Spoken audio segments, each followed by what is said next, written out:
Call to order the meeting of the Brentwood Board of Aldermen for June 20th, 2016. If you'd all rise and join me in the Pledge of Allegiance.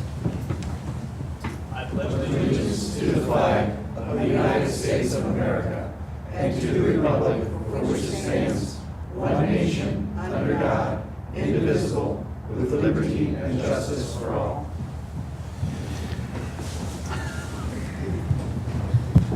And I just sent our city clerk on a little errand to grab something out of my office. So we'll go ahead and I'll call the roll. Alderman Plufka, absent. Alderman Weggie. Here. Weggie, sorry. Oh, I'm sorry. Still here. Alderman Lockmiller. Here. Alderman Kramer. Present. Alderwoman O'Neill. Here. Alderman Leahy. I'm still here. Alderwoman Sims. Here. Alderman Dimmitt. Here. All right, I count 7 out of 8. Next item on the agenda is the approval of the agenda for this evening's meeting. I have 2 things that I want to discuss with the board before we move to approve the agenda. And they are my fault, so I'll take the appropriate lashes. The Metro and Manchester project, Gary Hassenflew had asked me to do what I could to move that project along swiftly. And in an effort to accommodate the developer, I attempted to put it on tonight's agenda. But I was reminded by our Director of Planning and Development that we need to have a public hearing on the rezoning, and that requires a 15-day notice. And so, despite my best efforts to accommodate our developer friend, we will have a 15-day notice and discussion of the rezoning, and that will come for the first reading then on July 18th at our next meeting. So I would entertain a motion to postpone items 10B and C to July 18th. Similarly, another one that's my fault, we have on our agenda this evening a contract with the Brentwood Century Foundation to provide some services to the city, and in exchange for which the city would be giving some funds to the Century Foundation to provide those services. Unfortunately, I wasn't aware that we were actually going to do a contract, even though it's a very short contract. Nobody from the Century Foundation has seen the contract as yet. So rather than approve a contract and then hand it to them and say, here, sign it, I thought maybe we'd let them have a look at it first and we could take action on it at the next meeting. So if someone would make a motion to postpone items 10B and C and item 12C to the July 18th meeting, I would appreciate it. Your Honor, I'll make the motion to move 10B and C to the July 18th meeting.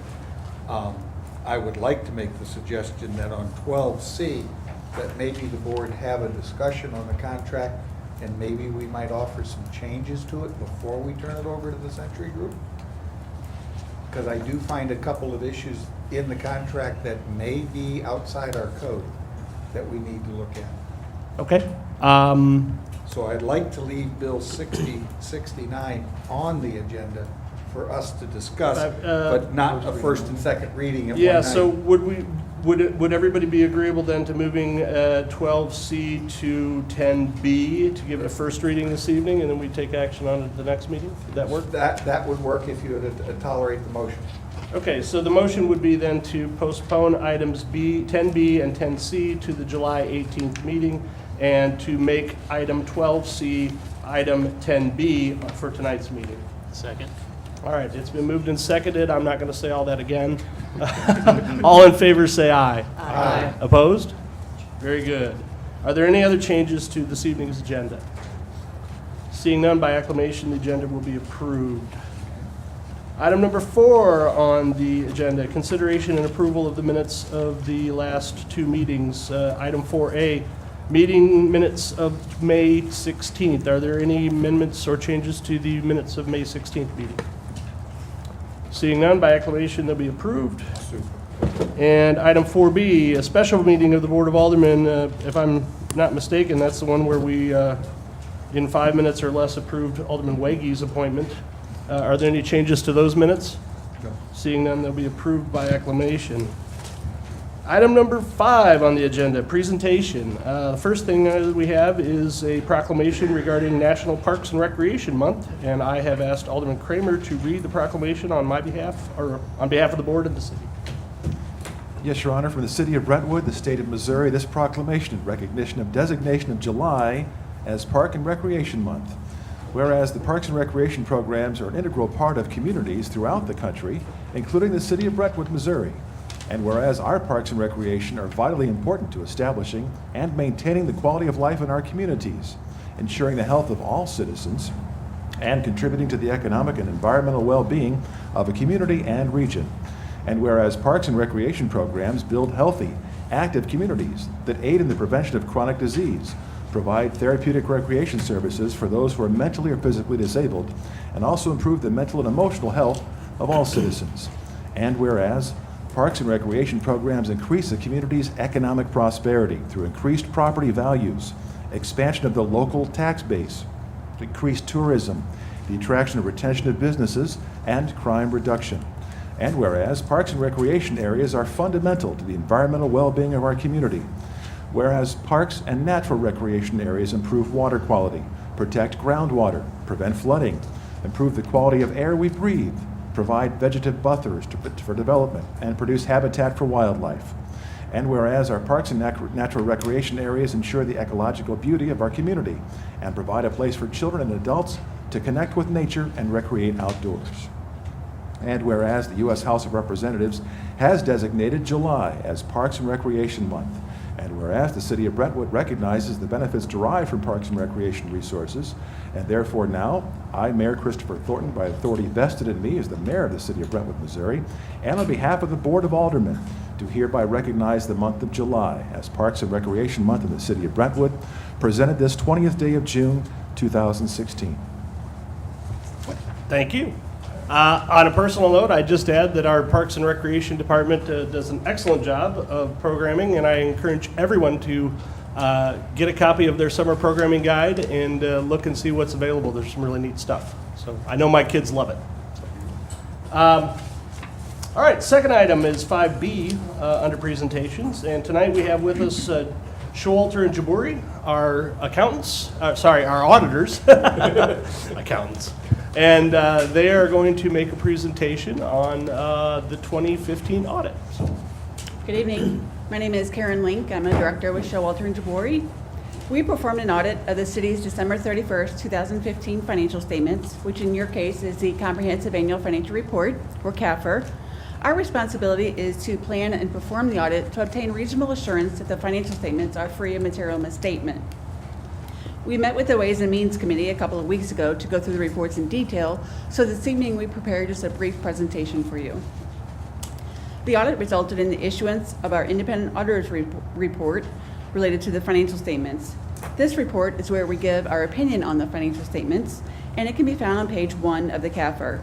We've issued an unmodified opinion, which means that the financial statements are fairly presented in all material respects in conformity with the accounting principles generally accepted in the United States. I would like to point out that as required, the city adopted new accounting pronouncements regarding accounting and reporting for pensions. At transition, a government must restate the beginning net position to account for the asset or liability at the beginning of the year and the contributions that were made subsequent to the measurement date. I would also like to point out that while the CAFR is 90 pages long, on pages 4 through 12, you will find the management's discussion and analysis, and this is where management provides an overview and analysis of the city's financial activity for the year. And I encourage each of you to review this section carefully. I commend the city for all the effort that went into the preparation of the CAFR. The CAFR goes above and beyond what is required. The contents of this report conform to the highest standards for preparing governmental financial statements. The purpose is to enhance the accountability to the mayor and the Board of Aldermen and the citizens of Brentwood by providing a clear and concise picture of the city's financial activities. We also performed a single audit, which is required for entities that expend more than $750,000 per year in federal awards. For the year ended December 31st, 2015, the federal program audit as major was the Highway Planning and Construction Cluster, and in our opinion, the city complied in all material respects with the requirements applicable to that program. We also issued a report titled Report on Internal Control Related Matters and Advisory Comments. This is where we give our comments and suggestions for strengthening internal control and operating efficiency. In that report, management's responses to our suggestions are included. In addition, that report also provides the status of the prior year recommendations. And the final report provided to you is the report to the Board of Aldermen that provides various communications as required by professional standards. And finally, I'd like to thank the City Administrator and Finance Director and their staff for all the courtesies extended to us during our audit. And at this time, I'd be happy to answer any questions anyone may have. Are there any questions from any member of the board? All right. Thank you very much. Thank you.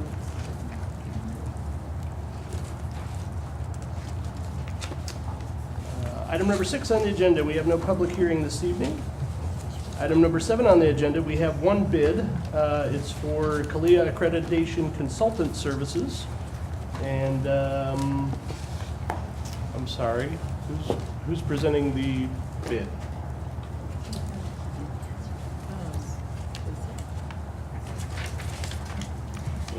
I can do that.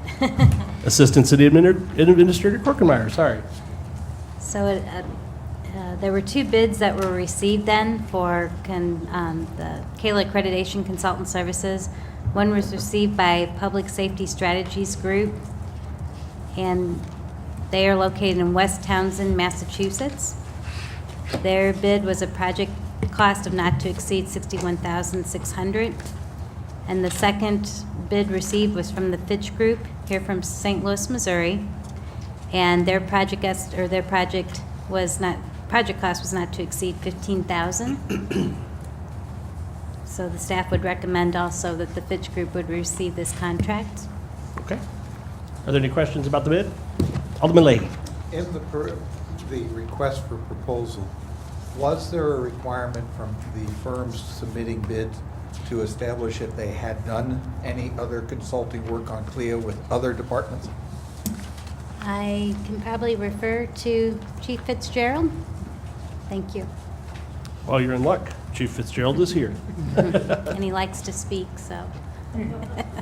That was brought up, and it was discussed in both the proposals.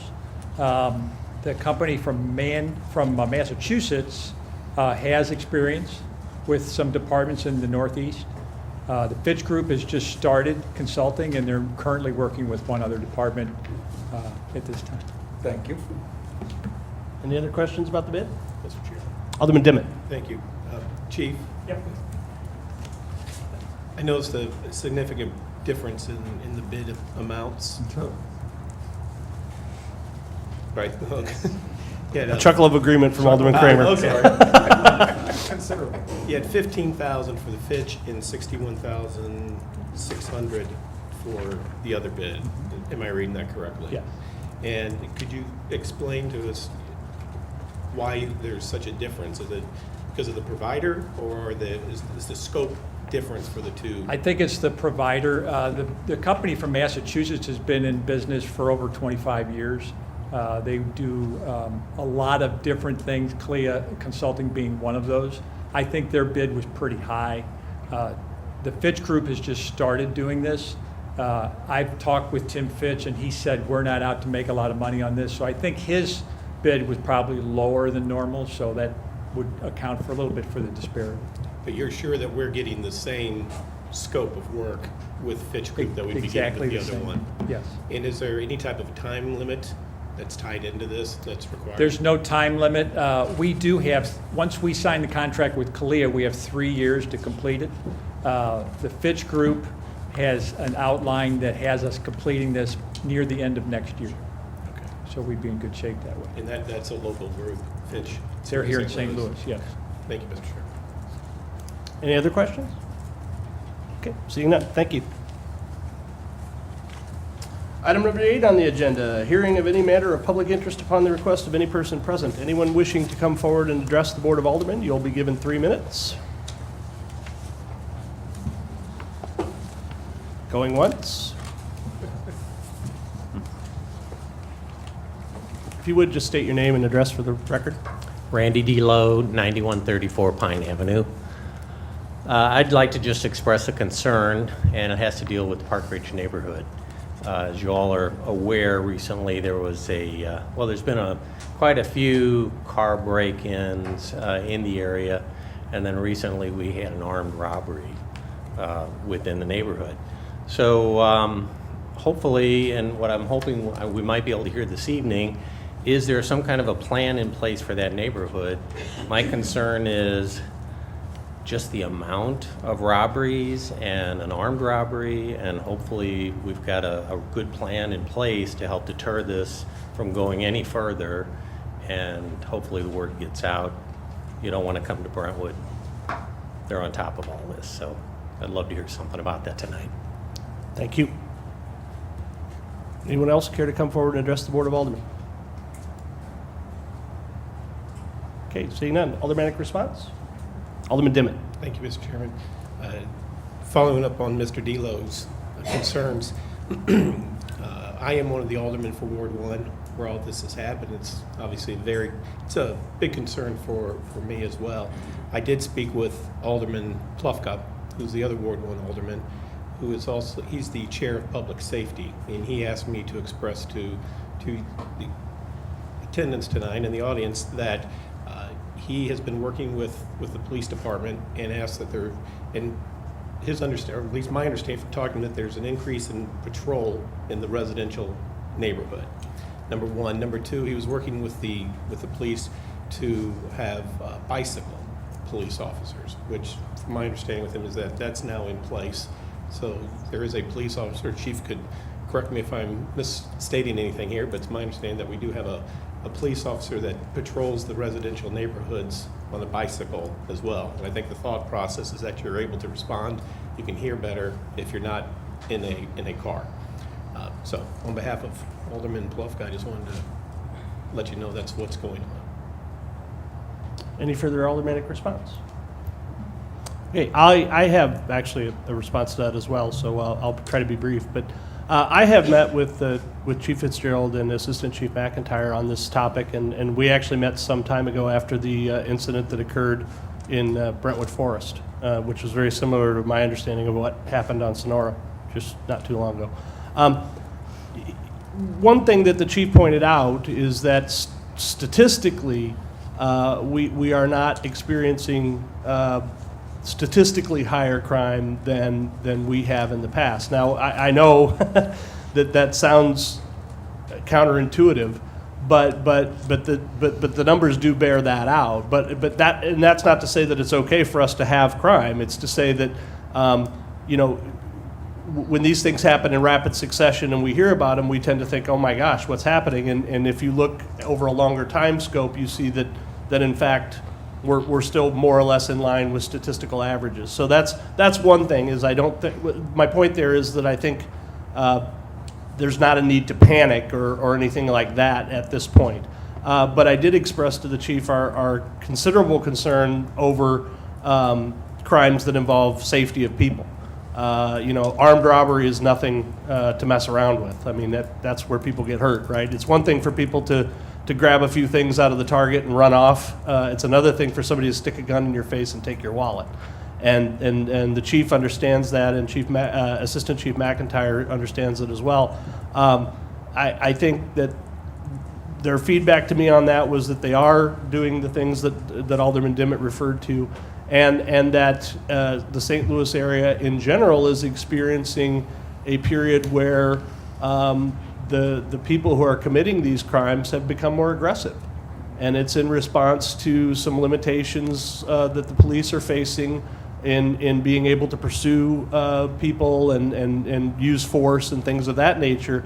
And so my understanding, and the chief will, I'm sure, correct me if I misspeak, but my understanding is that across the entire region, the people who are perpetrating these crimes are doing so more aggressively due to the fact that they understand that there's going to be a perhaps slightly muted police response due to some recent events. So we're not alone in that respect. And I share all of that simply by way of sharing information, not to suggest that it's okay in any way, shape, or form, but simply to share that information and to let you know that we're very definitely talking to the chief, and he's very definitely taking all of these things very seriously. So, and not just in response to this, but in response to things that have happened in the last several months. So, I don't know that that'll make you sleep better at night, but he does take it very, very seriously. Alderman Kramer. Your Honor, if I could just add a note to that, as a member of the Public Safety Committee as well, and Alderman Lockmiller to my side, we receive phone calls from our constituents, for example, myself in Brentwood Forest, and as the city takes a look at some of these things that are happening, maybe some of the residents that have read some of the comments on nextdoor.com kind of feel the concern. There is an opportunity for the city to move not so much in the direction of responding, but perhaps more in the direction of proactivity. And I think, hopefully, as the committee's work goes forward, I think that the members and Alderwoman Sunny Sims as well, I think that there is hopefully an opportunity for us to be looking at the term proactivity and look at some things that we can do, maybe not so much reacting on a case-by-case, but looking forward to perhaps prevention, some things that we can put in place in the weeks and months coming forward. So I want to let the resident know that I take it seriously, and I know the other members take it seriously. And we hear from our constituents as well in our wards, and we thank you for your comments. I guess I'll make a last word on that subject. And again, not to. I guess what I would say is that your best defense is always precaution on your own behalf, right? Lock your door, lock your car door. And I know that it's a sad thing that the residents of Brentwood have to lock their doors at night, but an ounce of prevention is worth a pound of cure. And so, I would remind all of our citizens and those watching on YouTube, lock your car doors. When you get out of your car at night, pay attention to your surroundings, right? I mean, make sure that you have a light on and pay attention to your surroundings. These things can make all the difference in the world, and they're their first and best line of defense against this sort of thing. And that's not to say that it won't happen. It's just, whatever you can do to keep yourself and your family safe is absolutely, what you can do to help out. And I would encourage everybody to take that very seriously because, like I said, anytime there's a gun involved in that type of thing, I get very nervous and take it very, very seriously. Yes, ma'am. We're technically moved on, but go ahead. Oh, I'm sorry. No, that's all right. Just really quick. Could I get your name, please? Oh, I'm sorry, Sandy Delo, 9134 Pine Avenue. I may be repeating, but part of being proactive, and that is, I know Chief Fitzgerald, he's still here. I know there's things that they need, and we've heard, well, there's not the money for it, and so forth, and this again will be proactive. I would encourage and hope that our board would be very supportive at this time, because Brentwood, I grew up in Brentwood, my kids are fourth generation in Brentwood. We're the group that used to not lock our doors, now we do. And my daughter, for instance, has a condo in Brentwood Forest, and it's 50 feet from her car to her front door. Now, if she's walking home in the evening, it's dark outside, locking her door, it isn't going to make any difference in that 50 feet. So I think we just need to be proactive and give our police department whatever facilities they need. Brentwood's known for it. I also sell real estate, as Tom does, and this is the kind of thing that affects real estate property aside from the safety. So it's very, very important. Thank you. Thank you. All right, item number 9 on the agenda, unfinished business. I don't believe we have any this evening. Item number 10A, bill number 6059.1. First reading, please, Mr. City Attorney. Thank you, Mayor. Bill number 6059.1, an ordinance amending section 225.040 and section 600.040 of the Brentwood City Code relating to glass containers and alcoholic beverages in city parks and recreational facilities. Thank you. Synopsis, please, Alderman Kramer. Yes, Your Honor, fairly similar. Bill number 6059.1, the amendment to sections 225.040 and 600.040 of the Brentwood City Municipal Code relating to glass containers and alcoholic beverages and our city parks and recreational facilities. Purpose of the ordinance is to amend sections 225.040 and 600.040 of the Brentwood Municipal Code. The ordinance removes the alcohol restriction for both Brentwood Park and the Brentwood Recreation Complex. This revised language would allow for the use of alcohol in all city parks and allow the use of alcohol at the Brentwood Recreation Complex with approval from the Director of Parks and Recreation. Thank you. Just to remind the board, and to information for some of our newer members, this has actually come before the board before. So I think that's the reason for the .1 on the proposal, on the ordinance number. I think Tim Hohenstein, Tim, is here to answer any questions that the board might have on this topic. So you have some information for us? Go ahead. Hello. I'm Tim Hohenstein. I'm the operations superintendent at the Recreation Complex. So the Parks and Recreation Department is seeking approval for to remove the alcohol restriction from both Brentwood Park and the Brentwood Recreation Complex that was just stated. So I'm happy to answer any questions. Any questions? Alderman Leahy. On the original bill, Your Honor, I raised the issue of the two properties on Russell Avenue that are not part of our parks program, but are city properties. This bill, and in the communications going back and forth, it is the Parks Department's belief that we don't need to include them, that drinking on those properties somehow is magically authorized. This bill does not allow that.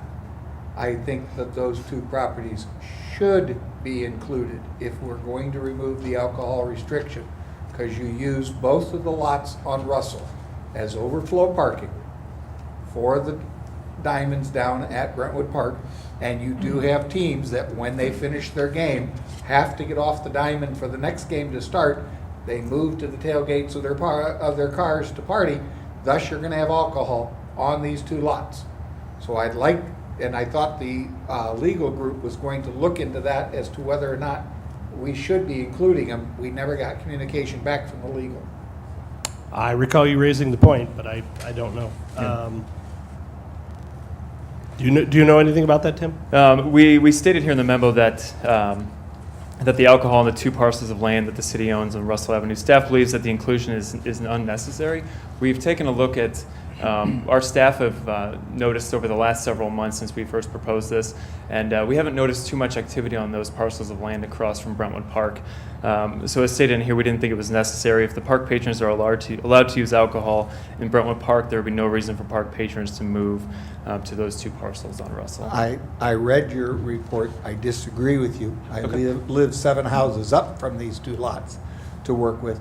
There is activity, and I think the ball teams have been very well behaved, but this is city property. You need something in your code that authorizes the use of alcohol on those properties, and the Parks Department doesn't have jurisdiction over them, so I'm not sure how the Parks Department can tell the city it's okay that they allow it. I think we need to put it in the code. Okay. Any other questions? Alderman Waggy. So, hey, Tim, is there a big demand at the recreation center to bring alcohol in? I mean, what are the situations that are, when that request is being made or would be made? Currently, we don't allow alcohol at all in the facility unless it's been approved by the Board of Aldermen. If there would be an instance where people would want to bring alcohol for a party or whatever they would like to rent the rooms for, that would be up to the Director of Parks and Recreation or their designee to go ahead and make those approvals. So this bill, as it's written, so the Director of Parks and Rec would be able to approve that without any other coming to the Board of Aldermen or anything for any kind of approval? That's correct. And then in terms of clarification in the parks, so it would be acceptable to drink in all parks now without special requirement here from the Board of Aldermen. So it actually opens it up to allowing beer consumption in parks, alcohol. Yeah, it would allow alcohol within all of the parks to avoid any, to make it a little bit clearer as opposed to segmenting different parks within our system. So we would allow the alcohol with the exclusion of the glass bottles. Thanks. Alderman Kramer. Yes, Your Honor. Tim, thanks for being here. Sure. A couple questions for you. Yeah. I have an overall concern about enlarging or increasing or making more liberal the access of alcohol in our parks. And specifically, this conversation or this topic of, I think at the recreation complex, we were told that they were losing or going to lose revenue by not being able to book rooms on a timely basis based upon having to come to the board for the approval of the alcohol. Is that correct? That is correct. I don't have the exact figures in front of me, but I do know that we do turn away several renters, every so often that do want to bring alcohol into the facility, and then we tell them that it's not an option quickly if they want to book within the next couple of weeks, that it would need to have approval from the board, that they tend to find other options. Your Honor, the city has had a history, thanks Tim, the city has had a history of being very responsive for various petitioners requesting approval of alcohol for various events, for example, holiday events or parties, what have you, even to the point where we've had special meetings called for the board. In this particular case, I've actually heard from residents who are concerned about this particular topic and the enlargement or the increasing availability or the liberation of alcohol in the public parks, as well as taking away from the board the responsibility for approving the alcohol use at the rec center, sheerly for the possibility, although we don't have the exact numbers, of increasing the revenue. I wanted to respect my co-alderman that might have a different viewpoint on this particular bill. However, Your Honor, my expression would be I'm opposed to this language. Thank you. Thank you. Any further questions? Thank you, Tim. Thanks.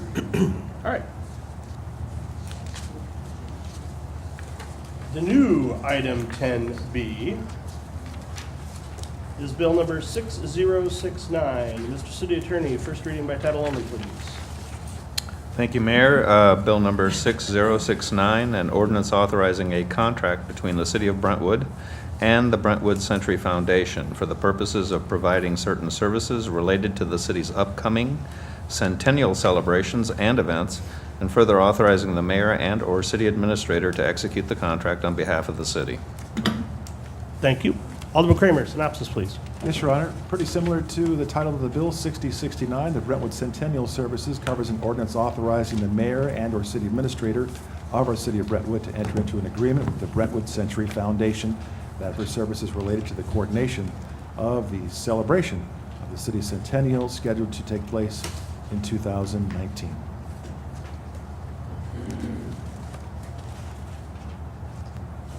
Okay, and let's see, we've got, is Tim also handling this one, Lisa? I'm sorry. Yes, I think, I think I've got a note here that says you are, but Yes. since I had Yes. actually made arrangements to take it off the agenda, so yeah, come on. So are there any questions for Tim about this? Alderman Leahy. All right. Your Honor, in reading the Brentwood Code, we have a $10,000 limit that at $10,000 and above, we're supposed to be getting bids. Now, the Board of Aldermen previously acted to select the Centenarian Group to host and be our main planner.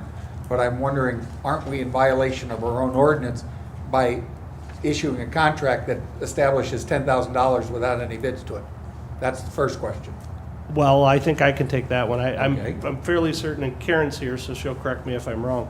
But if, under certain circumstances, I believe there are exceptions to our RFP process, and I believe that the unique nature of these services and the unique relationship of the Brentwood Century Foundation to the city is one of the exceptions to our RFP process that would require us to go out to bid. So, and she's nodding her head, so I think I've got that right. All right. Second question, if I may, Your Honor. Mhm. The second question is the contract that we've got drafted in front of us asks for the city to give $5,000 in the summer of this year and then the other $5,000 by December of this year for a program that will last out to December of 2019.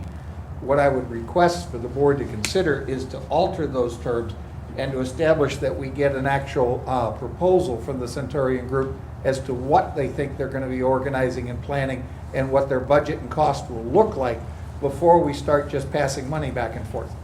I think that's a more fiscal way to behave from the city side to make this work. I don't see where we need to easily give $10,000 into a treasury, and I do not believe the $10,000 figure was in the 2016 budget at this point.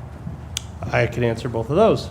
Thank So, you, sir. So let me tell you that the money was not actually in the 2016 budget, but City Administrator Akande has identified funds in the budget that can be used for this purpose.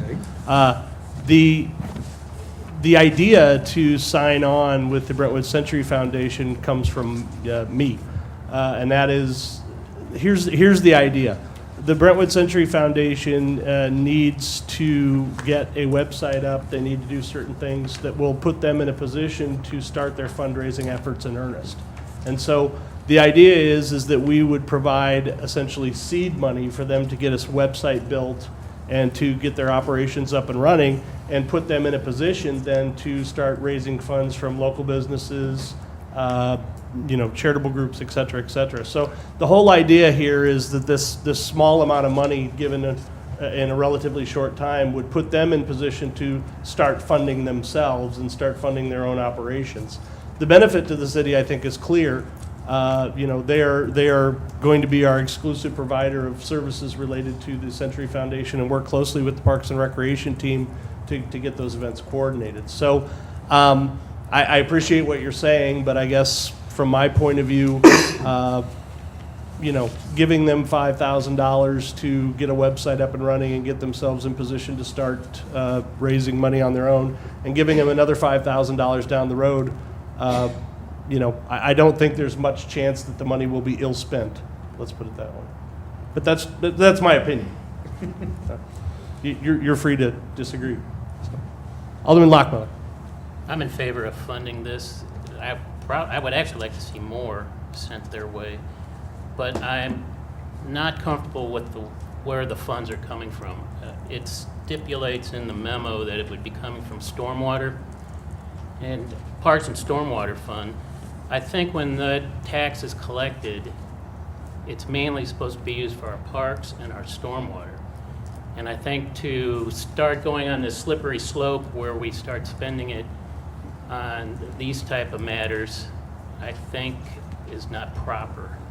I would rather see this come out of our general fund. I guess the way I feel about that is that I would rather not see the board get into that discussion. I would rather let the city administrator run the budget and bring it to us. And Well, but Alderman Leahy. thank you, Your Honor. Forgive me, I didn't. No, that's all right. For recognition.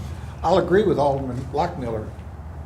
Isn't it part of our job to at least make sure that the city operates within the limits of what we've got in our code? Absolutely. And thus, Park and Stormwater Fund does have a limitation to it. I don't know that we've bridged the gap that the Century Foundation Group for the 100-year party is part of our Parks Department. We've never made that bridge. So I do see his legitimate concern coming in. And if the funds could be pulled from elsewhere, it would just eliminate a potential entanglement. And I think that's wise. Okay, I understand that point of view, I guess, and again, maybe this is better to have during the second reading when we actually have discussion of the bill. But while we're on the subject, let me try to, from my point of view, I don't see a whole lot of difference between hiring the Century Foundation to do what they're doing and hiring the band to perform at Brentwood Days. We give money to the band from the Parks Department budget to the band that performs at Brentwood Days, and they perform, and they provide a service to us, and we provide that money right out of the Parks Department budget. So, But in that scenario, sir, the band is hired through the Parks Department for the Madden Fest program, which is a parks program. We have not, as a board, determined that the Century Foundation's program for the 100th celebration is a Parks Department function. I'm not sure that's the something that bridge we requires need the to board. build. Okay, I'm sorry. Yeah. I guess what I would say is I'm not sure that's something that requires the board's approval. Then The Parks Department is free to develop programming as they see fit. within the board's approval, yes. Within the board's budget approval, yes. I'm not trying to be, I'm not trying to be antagonistic. I don't think, I would not be in favor of our board getting into development of the programming that the Parks Department offers. I would leave that to the Director of Parks and Recreation and let him come to the board when he needs approval. And that's what's being done here, so. But anyway, like I said, this is probably better held during the discussion phase after the second reading of the The bill. reason I asked for the discussion at this point, since we have not shared the contract with the foundation yet, this is an opportunity for this board to go, are there sections in here that maybe we would like to amend and fix before we get into conversations with the Century Foundation? I think it would behoove us if we would make some alterations to help that program along. If you'd like to offer an amendment, I'm waiting. If I may, Your Honor. Sure. The first amendment I would like to make for the agreement of services is to establish to put it into the contract that the foundation provide let's call it a timeline and a anticipated budget for their expenses that the city would look to fund versus us giving the 5,000 in, I think it's July, and 5,000 in December. That's the First Amendment. Okay, so is that an amendment to the bill or to the contract? This is amendment to the contract is what I'm looking to do. Well, I think maybe what we should do is amend the bill. The bill just says that this contract becomes assignable by the mayor or the city administrator. So you're going to amend the bill to add a condition? No, I want to amend the contract. Well, I definitely am sure that I don't want the Board of Aldermen writing contracts. No I offense. believe- No offense to anybody on the I board. believe the. I don't even motion- want me writing contracts, and I'm a lawyer.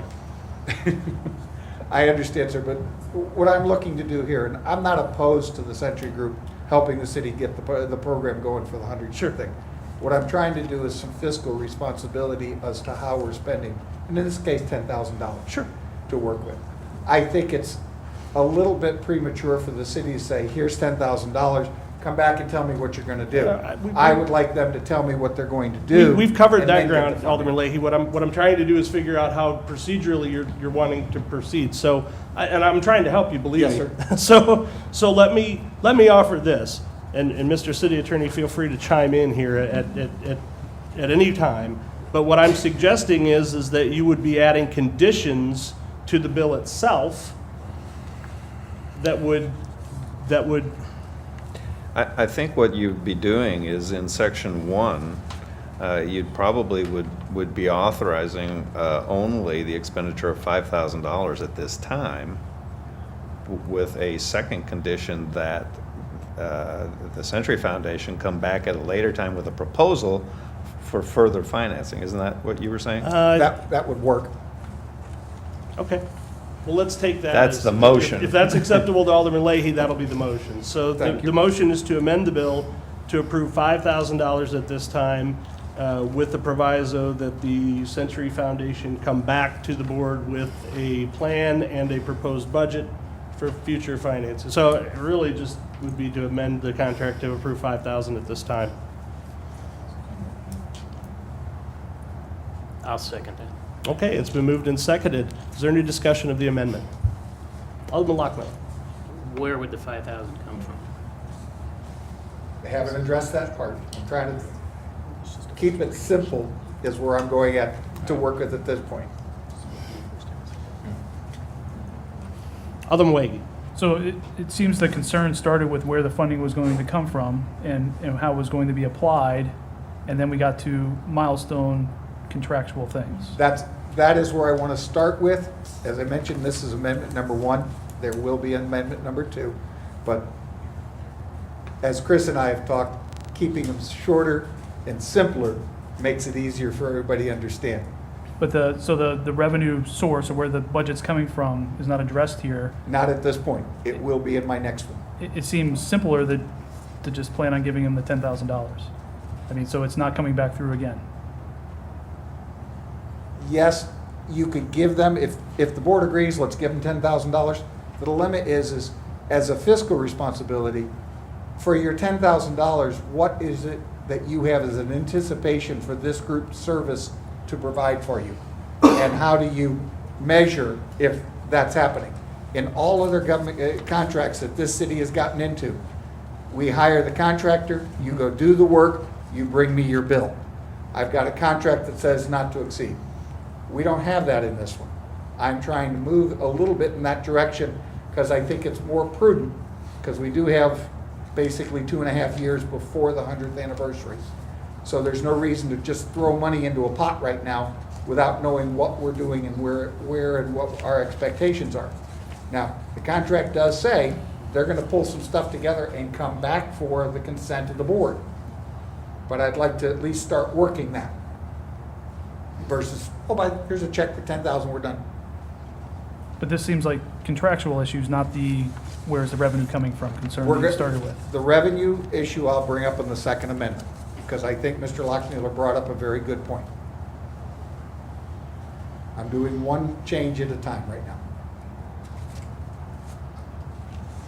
So I guess this seems like not a normal contractor. We're basically using volunteers to help the city celebrate our centennial. Yes. You know, I think putting onerous reporting requirements on them, any level maybe other than a report out at our meetings, I would view as, it seems like a different deal than a normal contractor. Okay. Is there any further discussion on the amendment? Alderman Kramer. Yes, Your Honor, technical issue. Sure. So is the contract an exhibit to the bill? Yeah, Exhibit number I'm one. going to defer to the city attorney on that. Typically, it is an the contract, exhibit. yeah, typically the contract doesn't become part of the bill. It's simply, does it? Well, the final We- contract will become a part of the bill Okay. so that it's attached as an exhibit, but typically you would approve it and substantially the terms and conditions attached. Yeah, I mean, going back to my earlier comment, the last thing I want is the board crafting contracts. I would prefer to leave that to the city attorney, so. I think we just need direction from the Yeah. board as to what you want to do, in terms of the general terms between you and the Century Foundation and what you're willing to spend and when. So, but I think the amendment is clear enough. The amendment is to approve $5,000 at this time and then, give direction to the Century Foundation to come back. So Alderman Dimmitt. So we will be voting on whether to spend the $5,000. We're voting on that tonight, or are we voting on an amendment? We're voting To the on an contract. amendment to the bill. Okay. So the bill can be amended at any time that it's on the floor. So we're voting on an amendment tonight. We will not be voting on this bill at all this evening. Right. Correct. Okay. So, any further discussion on the amendment? Okay, I'd like a roll call, please. We're going to vote on the amendment. So the amendment to the bill is to modify Section 1 to include language to the effect of the contract will be for $5,000 to be delivered to the Brentwood Century Foundation immediately, and probably just excise the remainder with respect to a future donation. Okay. Roll call, please. The vote in favor is in favor of the amendment. Voting no is opposed to the amendment, and the bill would stay as written. So go ahead. Alderman Dimmitt, Yes. Alderman Kramer, Yes. Alderman Leahy, Yes.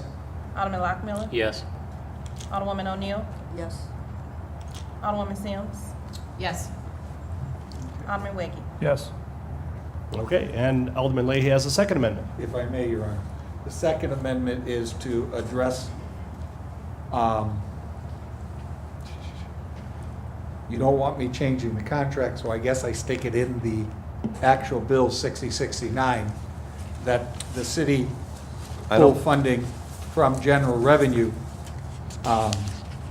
as a source of funding versus coming out of the Park Stormwater Limited funds.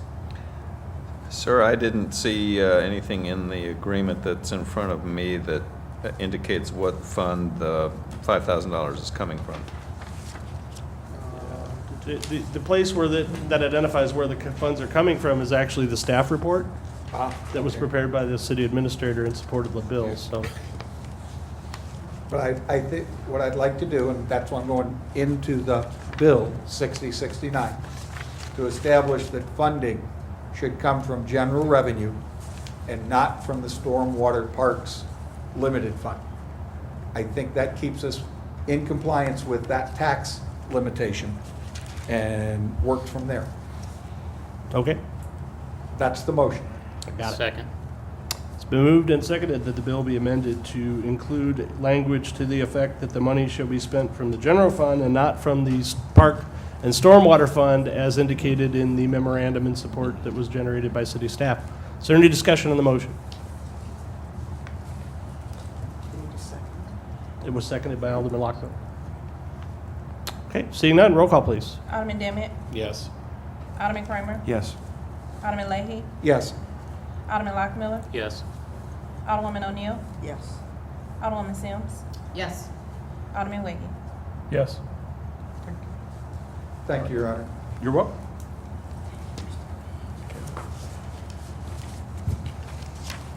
Okay, and Mr. City Attorney will make a note to have those amendments ready for the second reading at the next meeting. We'll do that, Thank you, sir. Your Honor.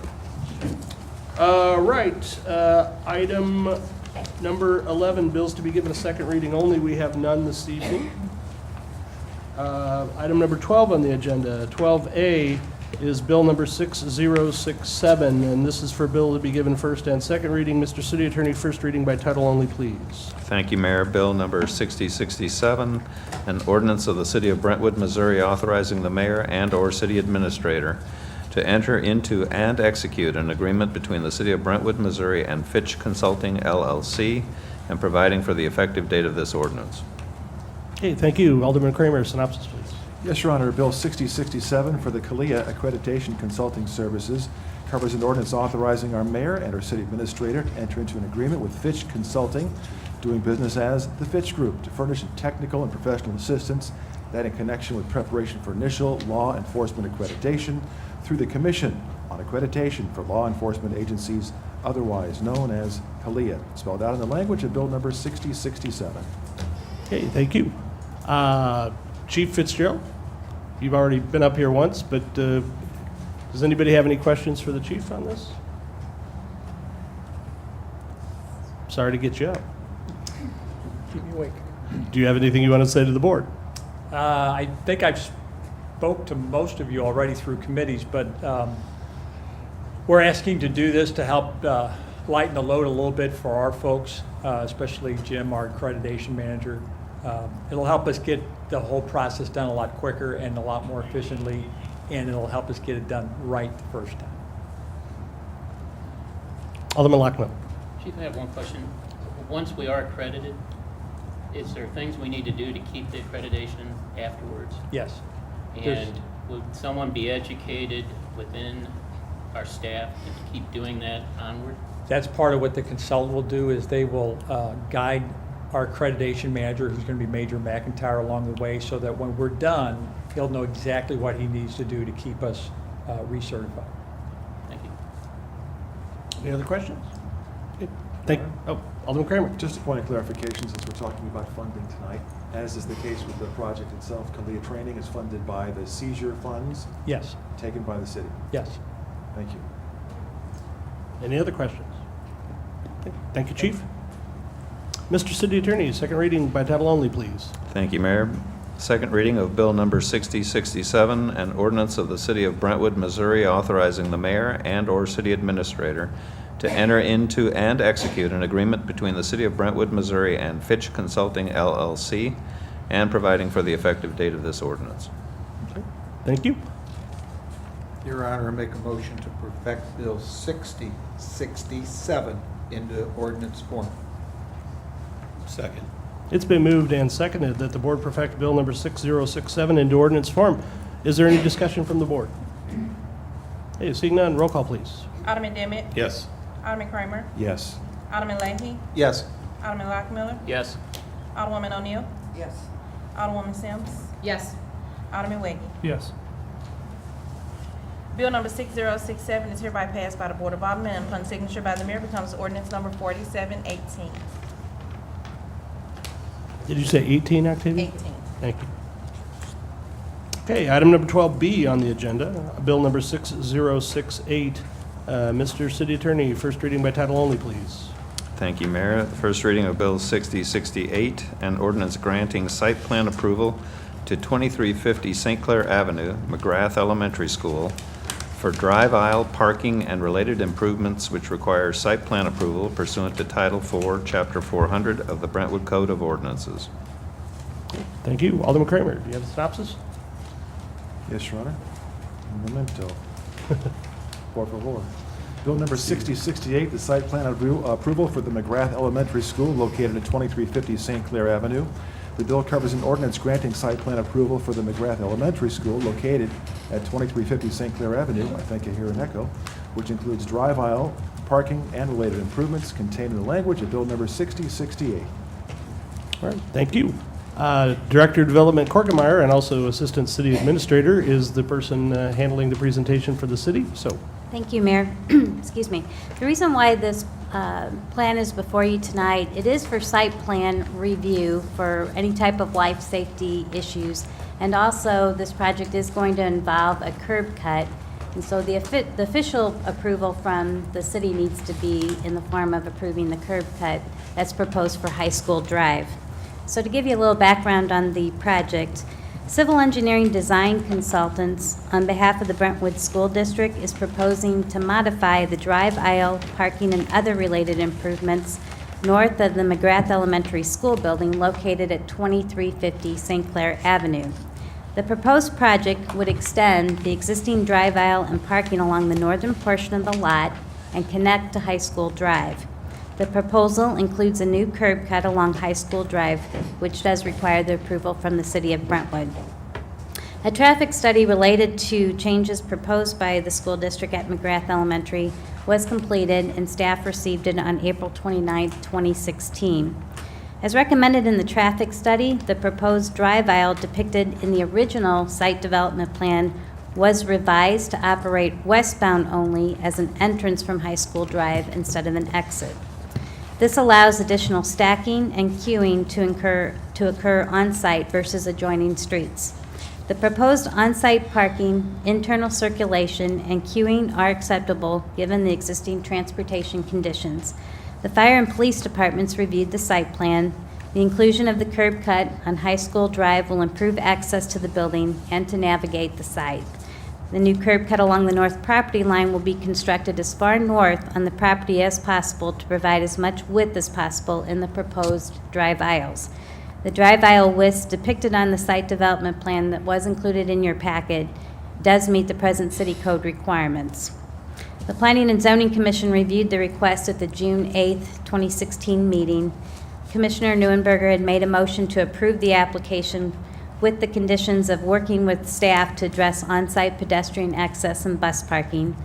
Commissioner Hansen had seconded the motion. The motion was passed by a 7-aye, 3-nay vote.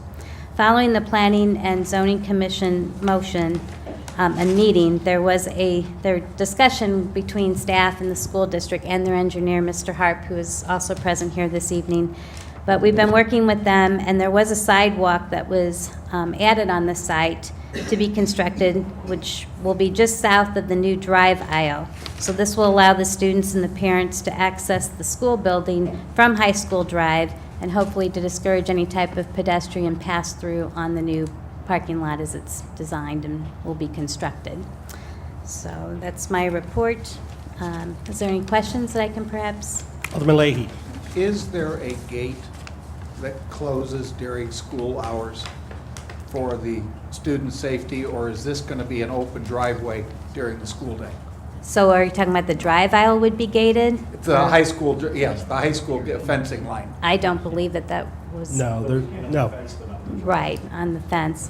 there's no gate on the driveway. So during the day, somebody could actually pull off High School Drive and come through the driveway Correct. Correct. when the kids are out at recess. Correct. If you look at the plan, Alderman Leahy, you'll see that the playground is now fenced as a result. Well, I was trying to Yeah. figure, the fencing I'm looking at is the all north. The fencing actually cordons off the driveway from yeah. Okay. So there won't be any concern Thank in you. that regard. I missed the fact that the fence was going to go down Yeah. the part, okay, thank you. Sorry. Any other questions? Alderwoman O'Neill, sorry.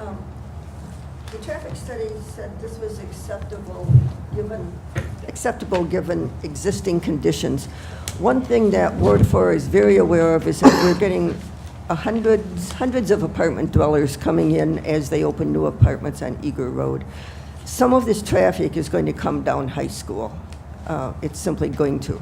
So where now it seems feasible that a western direction would be feasible, if it turns out that there is so much traffic given the high school, middle school, and commuter traffic, does this lock us into a westward movement, or could this be discussed by the school district and reverse that if it needed to be?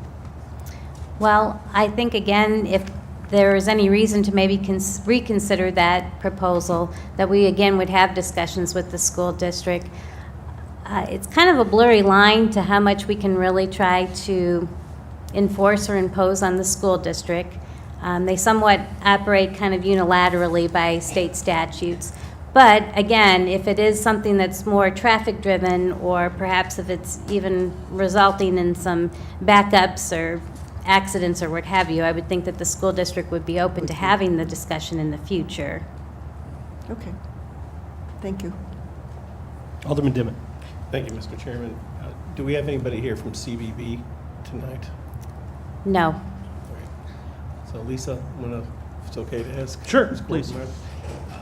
On the traffic study, there's a finding by CBB based on the car count on High School Drive. And I just want to make sure if you can confirm that I'm reading this correctly.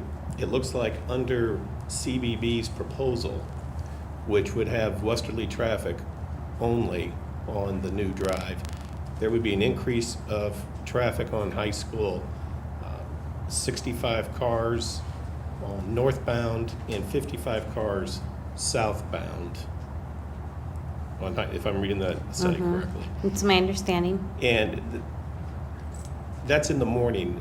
Now, is that for per hour, or is that, what's the time frame is that? Do we know? It was just recorded during the peak time. I'm not quite sure exactly what the time duration was, though. I know usually they do it by hour, but I didn't see a table in there which listed. And it obviously is a time also when there is the maximum in terms of drop-offs and everything, and when school is Right. during. What I've, if I may, Sure. what I've seen CBB do in other studies is use a peak period between 6:30 a.m. and 8:30 or 9 a.m. Okay. for the morning rush. So that might be a 2-hour period. 2.5 hour. I can actually help with that as a veteran of the McGrath drop-off period. Over the last 8 years, I can tell you that there are approximately 220 students at McGrath that all arrive at school between 7:30 and 8 o'clock. So I'm sure that those numbers that are reported in terms of southbound and northbound count are total for the busy period, which would be roughly the time right before 8 o'clock, and again in the evening right at around 3 o'clock. So that's about 120 cars we're adding on to Correct. High School, but there's a corresponding decrease of about 110, 120 cars off of St. Clair. Correct.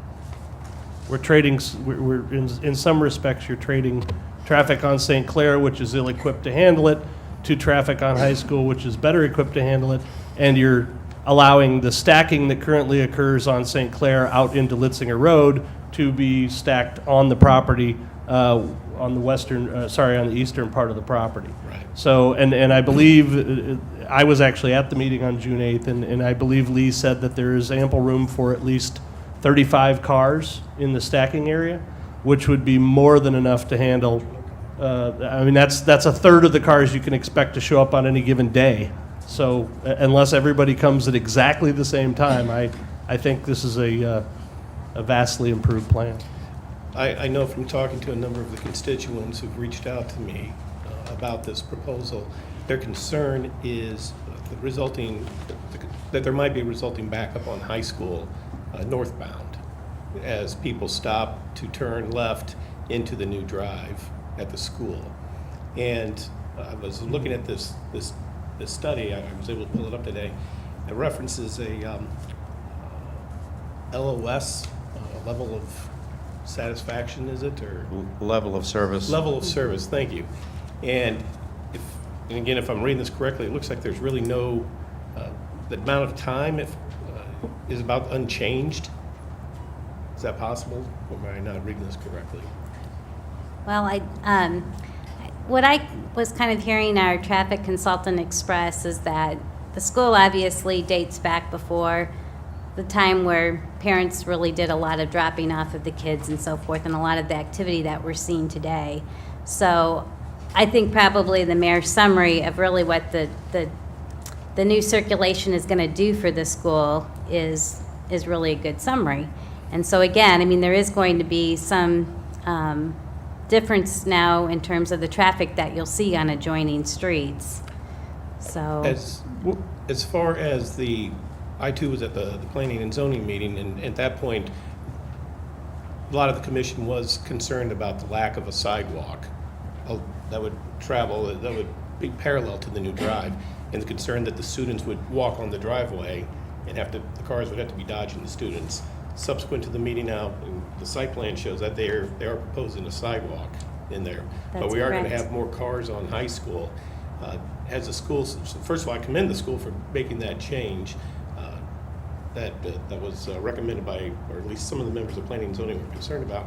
But has there been any discussion about crosswalk guards or anything like that to deal with, number one, the students coming up now on that sidewalk, and number two, the increase of cars, about 120 cars during that peak period?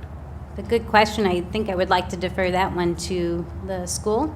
If someone would like to. So we actually have, let me introduce, we have some members of the school board. Actually, the president of the school board is Keith Ravenberg, and he's here. We also have David Faulkner, who's the superintendent of Brentwood Schools. And I'm sorry, sir, I don't. Brandon Harper, CDC, Yeah. civil engineer. All right, so they're here, and if the board is willing to hear from them, I think they may be better positioned to answer some of these questions. So, Thank you. please. I'm going to jump up and talk first. I'm Keith Ravenberg.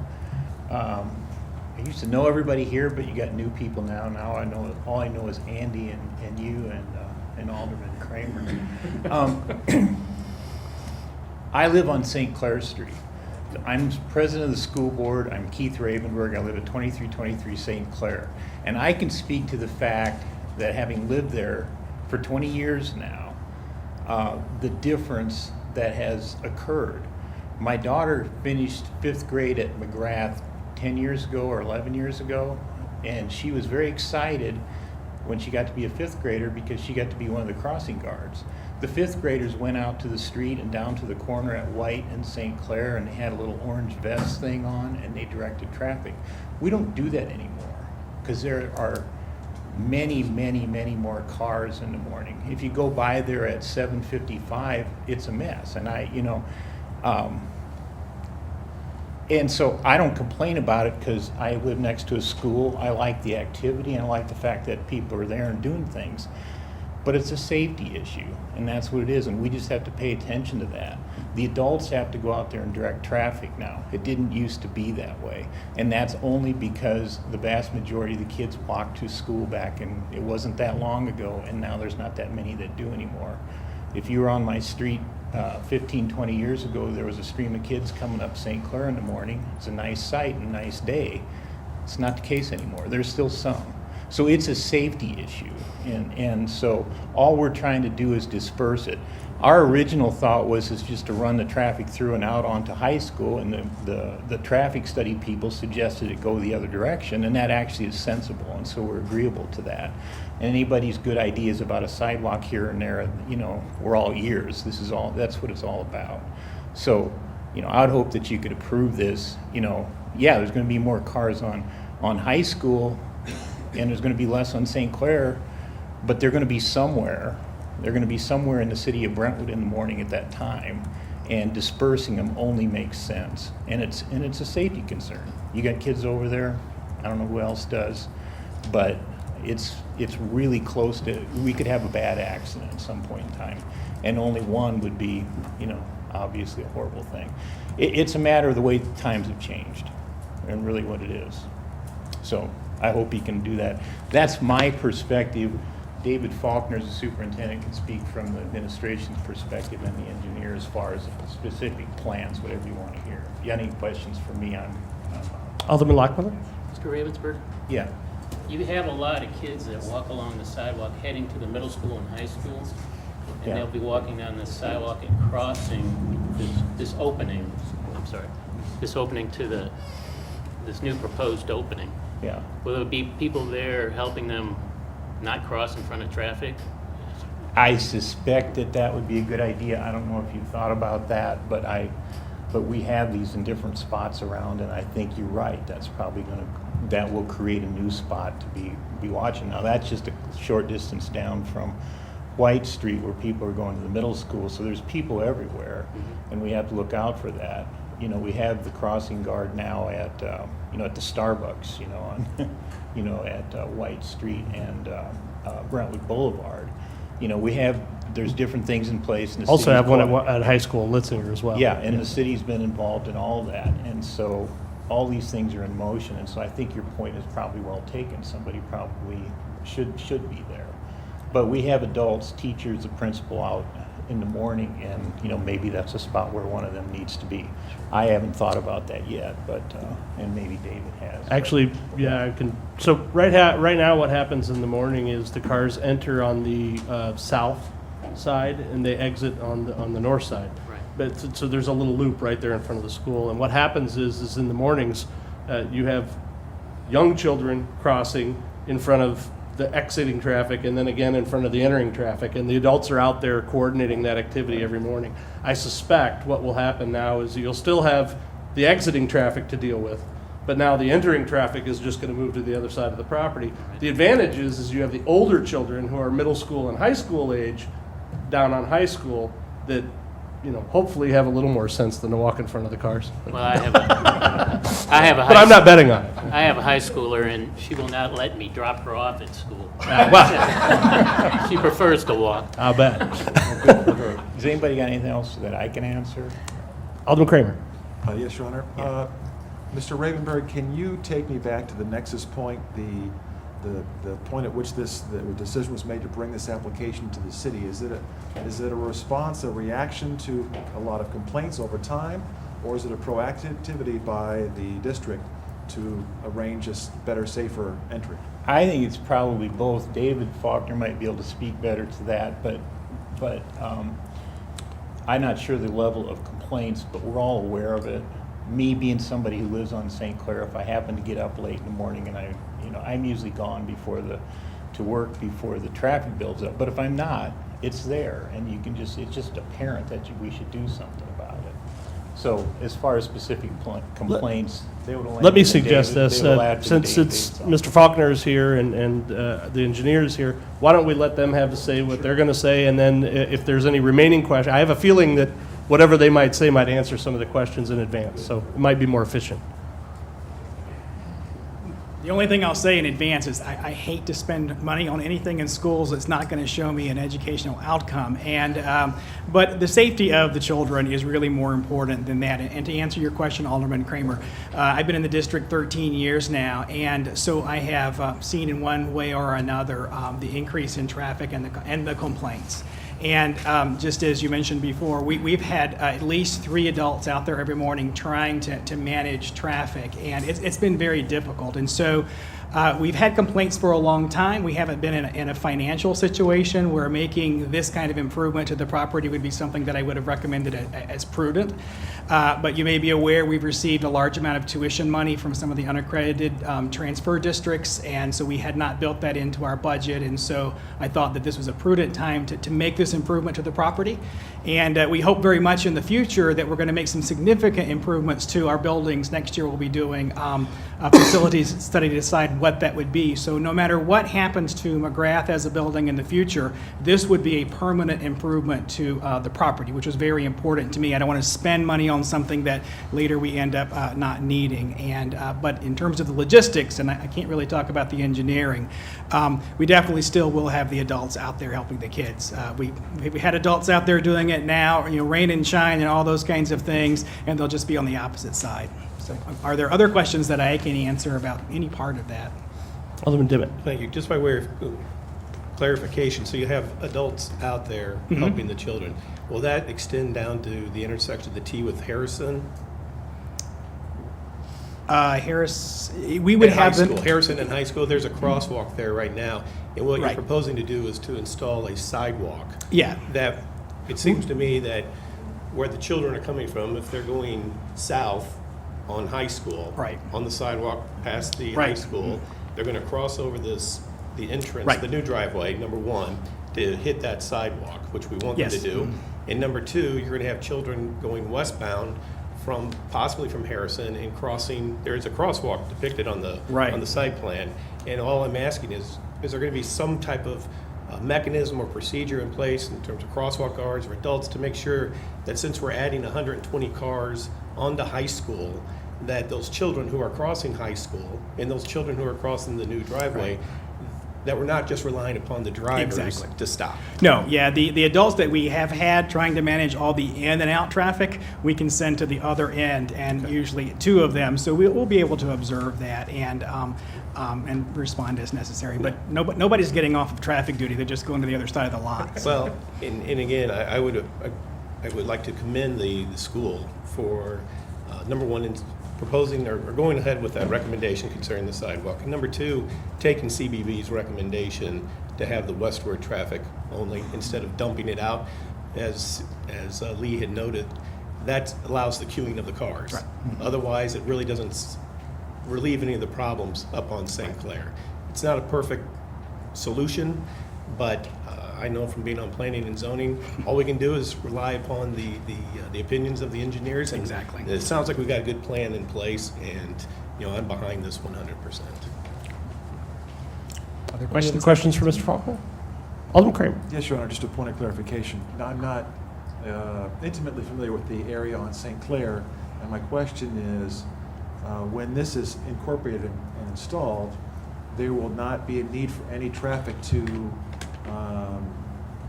or any, I guess, how will the entry or exit be on St. Clair in terms of the change?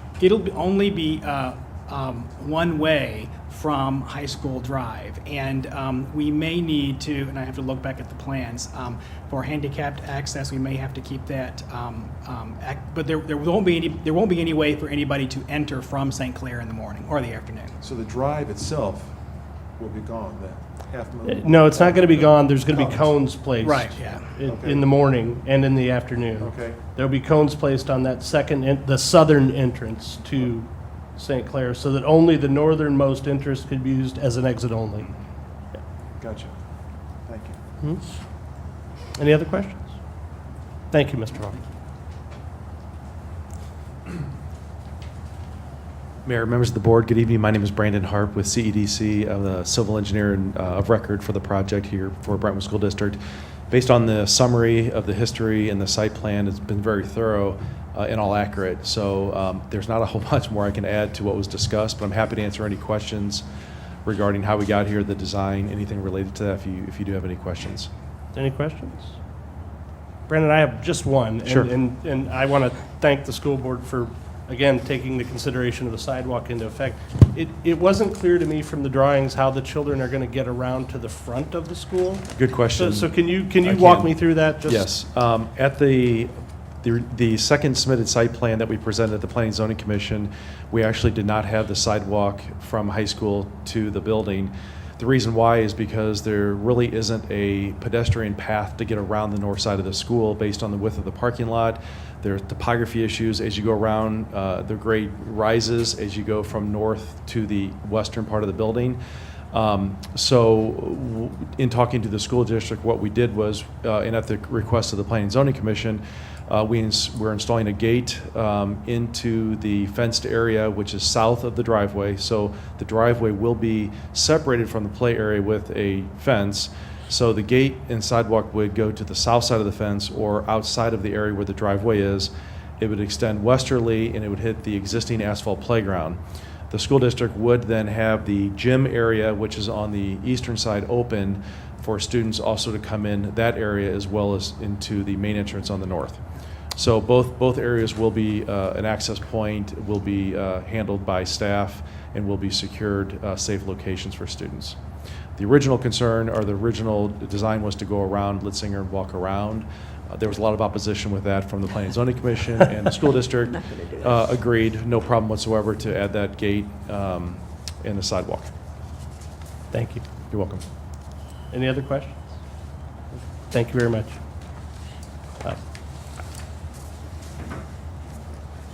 Mr. City Attorney, second reading by title only, please. Thank you, Mayor. The second reading of Bill Number 6068, an ordinance granting site plan approval to 2350 St. Clair Avenue, McGrath Elementary School for drive aisle parking and related improvements which require site plan approval pursuant to Title IV, Chapter 400 of the Brentwood Code of Ordinances. Thank you. Motion to perfect, please. Motion, Your Honor, to perfect Bill 6068 into ordinance form. Second. It has been moved and seconded that the Board of Aldermen perfect Bill number 6068 into ordinance form. Is there any discussion at this time? No discussion on the bill? Very good. Roll call, please. Alderman Demmett, Yes. Alderman Kramer, Yes. Alderman Leahy, Yes. Alderman Lockmiller, Yes. Alderwoman O'Neill, Yes. Alderwoman Sims, Yes. Alderman Wiggy. Yes. Bill number 6068 is hereby passed by the Board of Aldermen and upon signature by the mayor will become ordinance number 4719. All right, thank you. And I just want to thank Mr. Ravenberg and Mr. Faulkner and the engineer from the school board that for taking the time to come tonight and also to take into consideration the concerns that were expressed. I think works great for everybody. And I was, as you well know, one of those people that had the concerns because I think the kids are just going to they're like water. They follow the path of least resistance. So thank you very much for coming tonight and good luck with the project. I hope, let us know what we can do to help.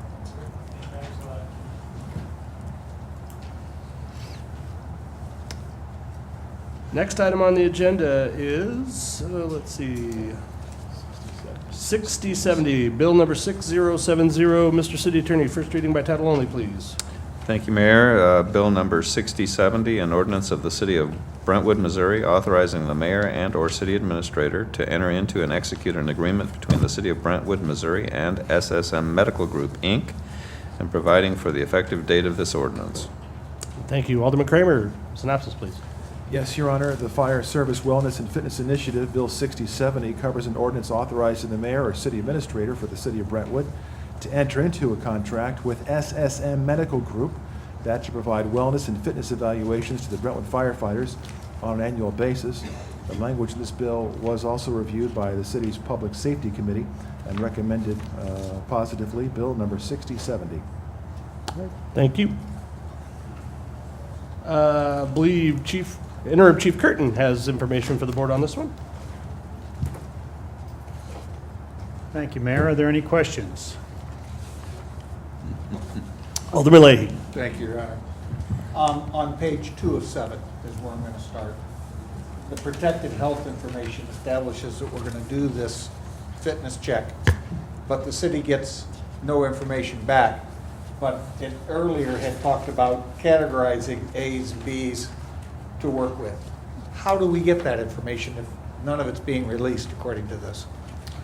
Well, what'll happen is once the assessment's done on the individual, it'll be determined that they're either in a passing condition or that they're in a restricted condition, which means they'll be deferred to their personal physician for corrective action on whatever this survey finds, okay? Sometimes those are immediate dismissal from duty. So, for example, at my past employer at the city of Ladue, we went through this program. We had several people that failed a stress test, indicated blockages in their hearts. They were immediately suspended from duty. They followed up with their immediate personal physician, who in then sent them to a cardiologist where it was determined they actually did have blocks. They were treated and did successfully return to work. One did not, but there was another reason for that. Terry, I agree with what you're Okay. saying. All right, did I not answer your question? Page 2 contradicts to what you're telling me.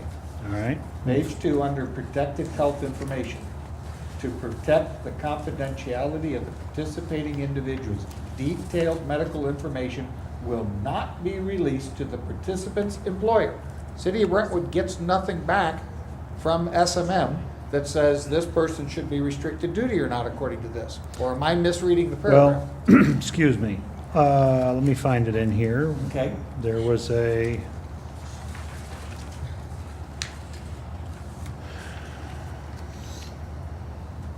Page 1 tells me I can go to categories medically certified, category B or category A. But then the next paragraph tells me I don't get that information, so I'm not sure how the city gets to know that I have somebody that should be on restrictive or unacceptable duty. Now, he gets the information, my participant gets the information, and he's told, go see your doctor. Mhm. But we don't know that as the city. So I don't know if he followed what the SMM told him to do or not. My understanding is, and this is from past history, Yes, sir. that in my specific case, I happen to be one of those people that was sent for a further evaluation. Okay. My employer, the city of Ladue, was told that I was being taken out of service, could not function on duty until such time I was cleared by my physician. It was, to me, in my best interest to communicate that with my employer and let them know what was going on. That was my choice. To say that an employee has to share that information really is not the issue. The issue is that we find it, we get Yes. it corrected, and we get them back to work. Okay. This is. Okay, I understand what you're saying, and I don't have a perfect bulletproof answer for that. What I can tell you is that with HIPAA the way it is, there's not a lot of information that can be shared specifically that I'm aware of. But we're going to send them for follow-up treatment, and then at that point, they're going to be cleared for duty, or we're going to be faced with a retirement. And I don't know what else we need to know. And I'll agree with you, but when I read the contract stuff, that was the hole I saw. Okay. The second part of the hole, I'm gonna. Let's Okay. deal with that one, because I have a. If so you can help if- us. Yeah, I think I can. So if I'm understanding you correctly, Alderman Leahy, you're talking about the city will not receive detailed information. We don't get, according to this, we don't get information on the participant's rating. But I think it says we don't receive detailed information. Yes. Okay. Detailed medical. I think the information operative is word not. there is detailed, and Mr. City Attorney, correct me if I'm wrong here, but it doesn't sound to me like that paragraph would prohibit them from passing along a general grade of fit or not fit. The way I understand the letter agreement, each participant signs a consent form prior to participation, first of all, at the beginning. And I haven't seen that consent form, but it may or may not include some revelation of medical condition to the employer, number one. Number two, I'm sure it probably allows the city to find out what grade they were put in. But it also seems to suggest that SSM is being authorized to immediately classify them into a category. And if they believe they fall within Group A, they can take them out of service. SMM can Yes. take them out of. That is Yes. correct. Now, So are we good on that point or no? the point is based on everybody's assumption. The city attorney hit the nail on the head. If there is a further consent form, that document hasn't been provided to us, so you're making an assumption based on what may or may not be in a document to work with. So that was one of my questions. The second part of the question is, and I'm not opposed to making sure that A, our employees are in good health, because you all get the hard job and the police get the dangerous job, and I don't want anybody hurt. My dilemma is I'm also, as a city employee arrangement, we pay for the insurance for each of the employees. we have the policies and all of this, and now I'm paying an extra $12,000 and $14,000 to do the same medical type arrangement, but I'm getting you classified whether you're fit or unfit for duty. Is any of this able to transfer through our city insurance to pick up part of this bill versus this being a separate contract with SMN that we're picking up and double doing a medical expense? Well, I'm going to answer that part one and part two. Part Please. one is this procedure is specific for the fire service. Yes. If I go to my doctor and say I need a physical, he's going to do or she's going to do whatever they see fit for my well-being every day. This is job specific. They're going to be looking for increased risks of cardiovascular problems, which is a big issue in the fire service today. They're going to be looking for doing cancer screenings. They're going to be doing chest x-rays, looking for lung cancer or anything like that. Some of these do cross over into what would be covered under a personal fitness evaluation, but these folks are specifically trained in what NFPA is asking for the Fire Service Wellness and Fitness Initiative that was created in 2008, jointly by the International Association of Firefighters and the International Association of Fire Chiefs. So this is kind of specific, and that's one of the reasons that we've only found SSM as a vendor, okay? Now, the second part of the question, excuse me, refresh my memory, it just flew right out of my head. What I'm looking for is, can I take some of that and send it through our city Okay, insurance yes, that coverage question and was- get that part of the bill covered? Thank you. That question was brought up at Public Safety, and I didn't have an answer then, and I don't have an answer Okay. now. I've asked to get the information, I just don't have it yet. So that can be forthcoming if need be. Did I answer your Yes. question sufficiently? Yep, Okay. thank you. I don't see any reason why an individual firefighter couldn't pass that through his insurance plan, and the city would never see that, the particular information. I mean, if they have insurance through the city, they have insurance through the city, and they can submit that through the doctor's office. But in this ordinance, you're passing a bill that says the city of Brentwood is going to pay, I think it was 14 or 12,000 something for covering the 23 employees to do this test, and then 14,000 next year. So SMM gets their contract, they've done the work, they get paid. What I'm looking for is, can I take part of that cost and submit it as the city of Brentwood insurance? Oh. And see if I can get them to contribute to it versus all of it coming out of the city? Because I've already paid for an insurance policy for the medical. Why am I paying a contract on the side to do the same medical twice? We want to make sure that we're getting specifics for this job. You're And- covering the individual to make sure I've got Correct. qualified and healthy people to do the physical demand Right. for being a firefighter. But I'm looking at trying to make sure I cover the bills without having to pay for the same thing I twice. understand. There's, the other issue that comes into play is if we utilized their private health insurance, I'm not sure we could insist that they participate. Okay. So this way, by providing this, we can insist that they participate, because this is all sort of the beginning phases of trying to improve physical fitness within the department. And I don't want to send our folks down to the basement to hit the treadmill without knowing that they're in the kind of condition they should be to be doing some kind of a prescribed fitness program. Everybody indicates that we should be putting our folks through a test program like this before starting that type of program within our in our buildings. So that's kind of another driving piece of this. Thank you. Alderman Lockmiller. I brought this up at Public Safety, since this was a mandatory program, that possibly the insurers, whether it be disability, I guess it's Slate that does a lot of our health insurance, if they would offer a discount if the city participated in this. And that's what Interim Chief Curtin just mentioned, that he didn't have an answer to that yet, but he was checking into it. I'm trying to get that information. It's So a the little- possibility still may be there. What discount? Correct. Alderman Kramer. Thank you, Your Honor. And Alderman Leahy, there was a query regarding the financial aspect from the Public Safety Committee, even though we're not Ways and Means, to your line of thinking. And after listening to Interim Chief discuss the compulsory nature, and also this is a program, as he mentioned, that is potentially going to take someone out of service. You think they might be a little uneasy about that, but he mentioned that his team, and that's what it is, a team, seems united in favor of this type of program so that they can be even stronger and healthier in the future.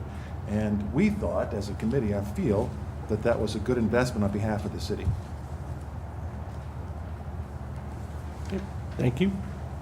Any other questions for Interim Chief Curtin? Thank you, Chief. Thank you, sir. I just want to add one thing for the board's information on this.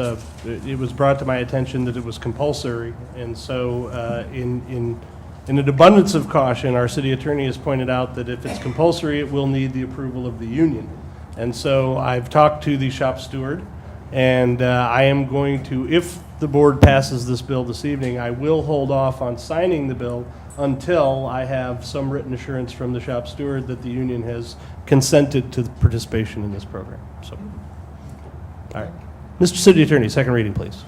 With that, the second reading of Bill 6070, an ordinance of the City of Brentwood, Missouri, authorizing the mayor and/or city administrator to enter into and execute an agreement between the City of Brentwood, Missouri and SSM Medical Group, Inc., and providing for the effective date of this ordinance.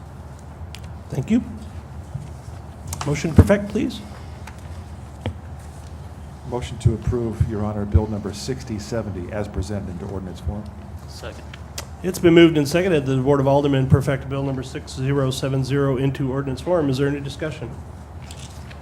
Okay, seeing none, roll call, please. Alderman Demmett. Yes. Alderman Kramer. Yes. Alderman Leahy. Yes. Alderman Lockmiller. Yes. Alderwoman O'Neill. Yes. Alderwoman Sims. Yes. Alderman Wick. Yes. Bill number 6070 is hereby passed by the Board of Aldermen, and upon signature by the mayor will become ordinance number 4720.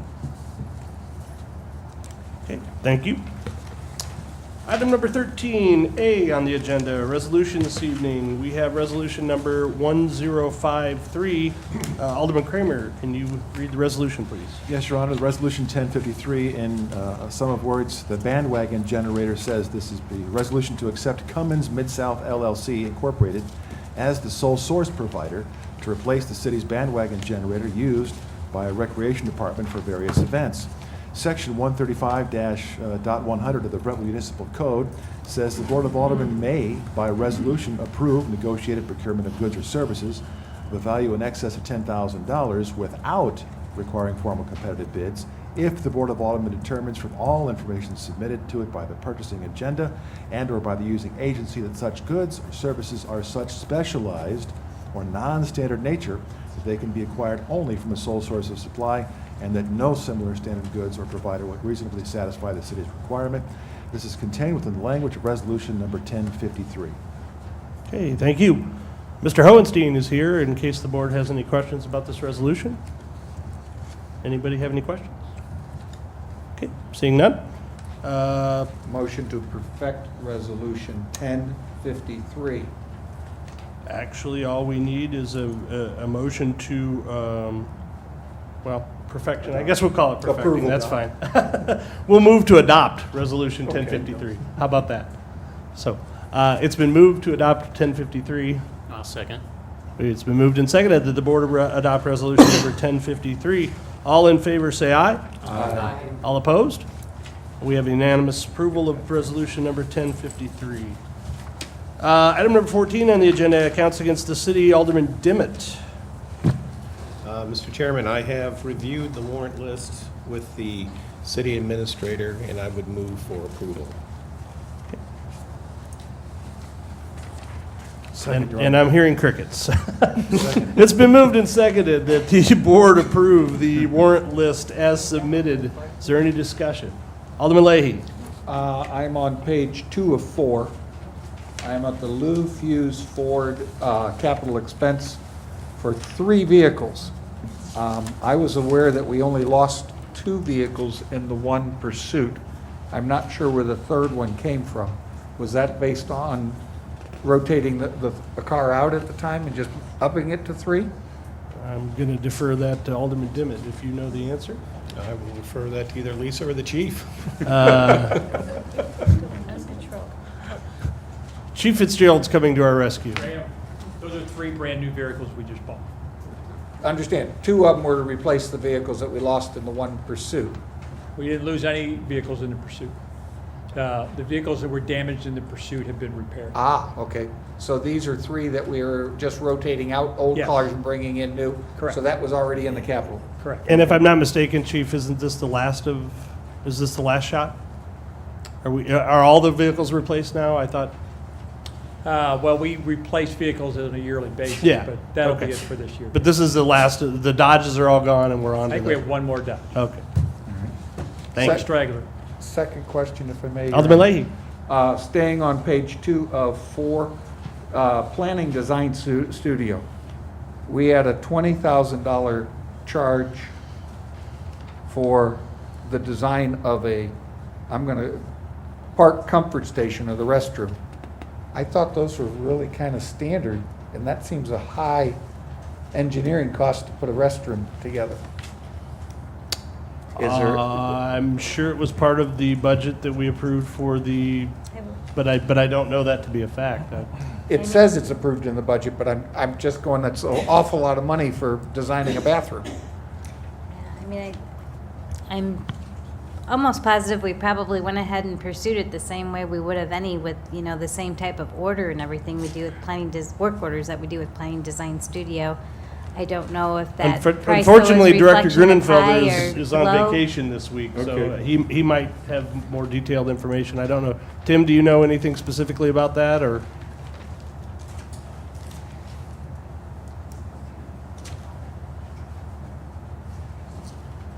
Unfortunately, I don't have any new information other than what's listed in the explanation under this We paid information. $20,000. Correct, yeah, there's the 2 explanations right there, unfortunately, is all I have. Yep. Okay. Thank you, Your Honor. Any further questions or comments about the warrant list?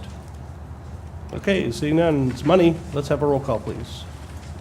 Alderman Demmett, Yes. Alderman Kramer, Yes. Alderman Leahy, Yes. Alderman Lockmiller, Yes.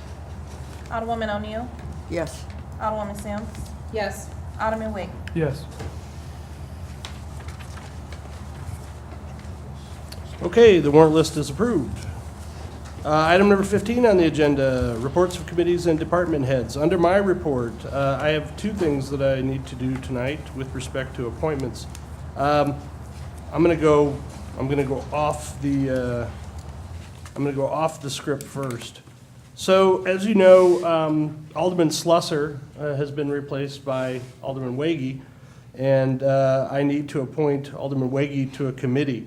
And so I am going to go ahead and appoint Alderman Wege to the Ways and Means Committee because that's where Alderman Slusser was serving and just serving out the next 10 months in that position seems easier than rejuggling all of the committees. The other thing I'd like to do is make Alderman Wege the Deputy Excise Commissioner. Alderman Dimmitt was the Deputy Excise Commissioner and Alderman Slusser was the Excise Commissioner, but now that Alderman Slusser's gone, I don't want to thrust that onto Alderman Wege, so I'm going to make Alderman Dimmitt the Excise Commissioner and make Alderman Wege the Deputy Excise Commissioner. So, and then finally, I'm going to appoint David Dimmitt as the Chairman of the Ways and Means Committee because he was serving under Alderman Slusser. So I guess all of those appointments, if the board is clear on them, would be my first thing that I would ask the board to approve. So first of all, are there any questions about those appointments? Seeing none, is there any discussion? Seeing none, all in favor say aye, please. Aye. All opposed? All right, we have unanimous approval on that. Congratulations, Alderman Wege and Alderman Dimmitt. The second set of appointments I have are regarding the Board of Adjustment. The Board of Adjustment is, for those of you in the audience who may not know, the Board of Adjustment is the group that decides whether or not variances from our zoning code are warranted under certain circumstances that are defined by statute. The Board of Adjustment, in my point of view, is much more of an adjudicative body than the Planning and Zoning Commission. The Planning and Zoning Commission is charged with the development of our policy and the implementation of our policy. The Board of Adjustment is simply a board that looks at a particular case and hears a particular request for deviation from those planning and zoning ordinances. So, like I said, this to me is a much more adjudicative body than it is a policy body. With that said, I have gone and made the appointment of Andrew Hartnett to the Board of Adjustment, and Chaz McDaniels to the Board of Adjustment, and I think you all received some bios on them in the board packet. In addition, according to our ordinance and to state statute, we are required to have 3 alternates on the Board of Adjustment. So what I've done pursuant to that is I've appointed Keith Slusser as the first alternate to the Board of Adjustment. I've appointed Jared Ballant as the second alternate to the Board of Adjustment, and Rich Schaefer as the third alternate to the Board of Adjustment. So those are the appointments to the Board of Adjustment. I'd ask for an appropriate motion to adopt those so we can go ahead and have a discussion. And I'm hearing crickets. I'll make the motion to approve your appointments as submitted. And a second. Second. All right, we got a motion and a second to approve the appointments as submitted. Is there any discussion? Alderman Leahy. Your Honor, for the same reasons that I raised the discussion with you earlier, I think your people are qualified. And specifically Mr. Hartnett. Andy and I have known each other since he was friends with the neighbor to my north. I've watched him grow up. He's a very nice person, very capable. But I do believe we have potential with his stepfather being on P&Z. And when we originally looked at putting Andy on P&Z, we found that that may be a conflict. I think you still have that conflict if you're doing this as P&Z and Board of Adjustment. And that would be the only reason that I'd vote no for these appointments to work with. I think it should be considered as a potential conflict, and I don't think we should go down that road. Okay. Any further discussion? Alderman Kramer. Yes, Your Honor. I share the accolades of Alderman Leahy for at least the members on here that I know a little bit about, and that includes Mr. Hartnett. I guess the one concern that I wanted to pass along, which is not really reflective of your proposals here, it goes back to our conversation that came up with the committee appointments and the diversity, trying to get as many people as we can from the various wards. There seems to be a void across the board from our ward, and I understand that Brentwood Forest is a unique animal. We have, it's kind of a little transitory in nature. We don't exactly always have a lot of people willing to come forward. However, that being said, my understanding is through my other co-alderwoman that there was a suggestion made for one candidate, and I don't know, I'll let her speak on the topic. I don't know if that particular candidate ever got a look or a review or was even considered as being one of the few maybe that was very qualified and willing, ready, willing, and able, as they say, to step forward and be considered. So you may know the gentleman I'm speaking of, Mr. Bierman, and maybe there are some others that were proposed, maybe Deb Barrett. I think she couldn't because of her work situation maybe.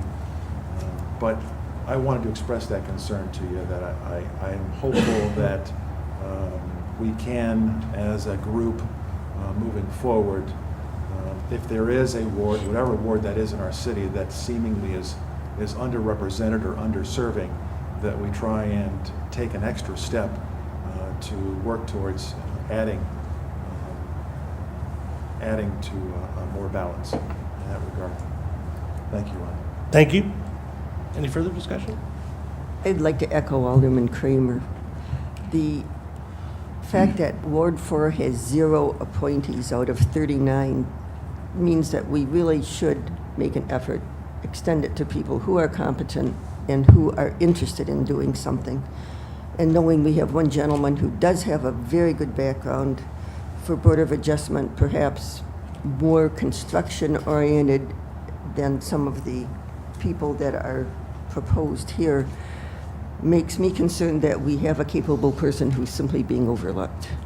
And I can't support appointments when we have zero representation from Ward 4. Okay. Any further discussion? Okay, I'll just say this. I did in fact consider the gentleman that's been referred to, and I actually considered a great many other people that for these positions, and I'll tell you what I've said to this board before. My primary concern in making appointments to any body is that I choose what I believe to be the best people to do the job. That is my first concern. If then I can work on diversity, I can work on some of these other things, then I do those things as well, and I do take those things very seriously. As we've discussed, Ward 4 is a tricky a tricky business, but I do take seriously your concerns, and I am I'm aware of them, and I will make efforts, as I promised you, to include people from Ward 4 whenever possible. But I won't do it at the expense of my first consideration, which is to appoint who I feel are the best people for the job in a particular case. That says nothing about the qualifications of the gentleman that's been referred to, or any of the other people that I did not appoint to these positions, and there were others. It simply says that out of the group that I looked at, I simply felt that these were the people who could best do this particular job. I very definitely have more appointments to do, and we'll continue to take all of those concerns very seriously going forward. So I understand that you're just going to have to trust me on that at this point, but I do take it seriously, and I think if you give me the opportunity, I will prove that I am as good as my word. So. With that, we'll have a roll call, please. Alderman Demmett. Yes. Alderman Kramer. Yes. Alderman Leahy. No. Alderman Lockmiller. Yes. Alderwoman O'Neill. No. Alderwoman Sims. Yes. Alderman Wiggy. Yes. All right. Item 15B, Public Safety Committee. Alderman, Plufka's not here. Would anyone from the Public Safety Committee care to make a report? Alderman Lockmiller? No.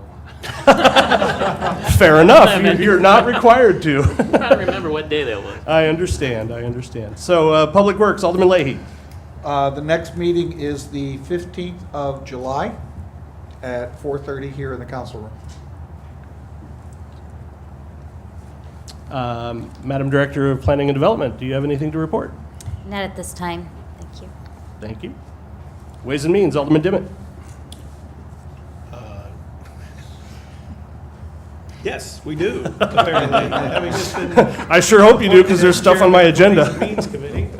Yes, we have a request for the ambulance billing write-off.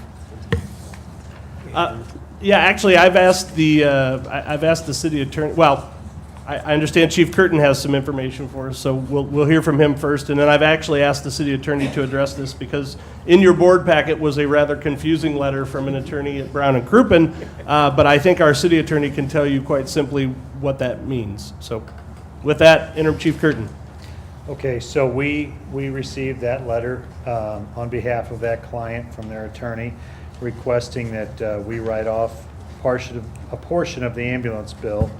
We originally billed $697.60. They've asked to pay us $446.37, which leaves a write-off amount of $251.23. It fell within the guidelines of the policy from the best of my interpretation, and we took this to Ways and Means, and they fully supported it. Public Works was made aware of it as well, and there was a vote taken, and they supported that also. So I can try to answer any questions. I think at this point, I just asked the city attorney to explain the letter, and then. Okay. Would you like me to? Okay. Stick around for a second. Okay. So there's a Missouri healthcare lien law that has been passed, I think, to protect patients' rights, or at least claimants' rights. You mean patients' attorneys' rights, right? And also the attorneys. So the lien law says that you cannot pay healthcare providers more than 50% of the net recovery. The net recovery being the amount that's left after attorney's fees are deducted.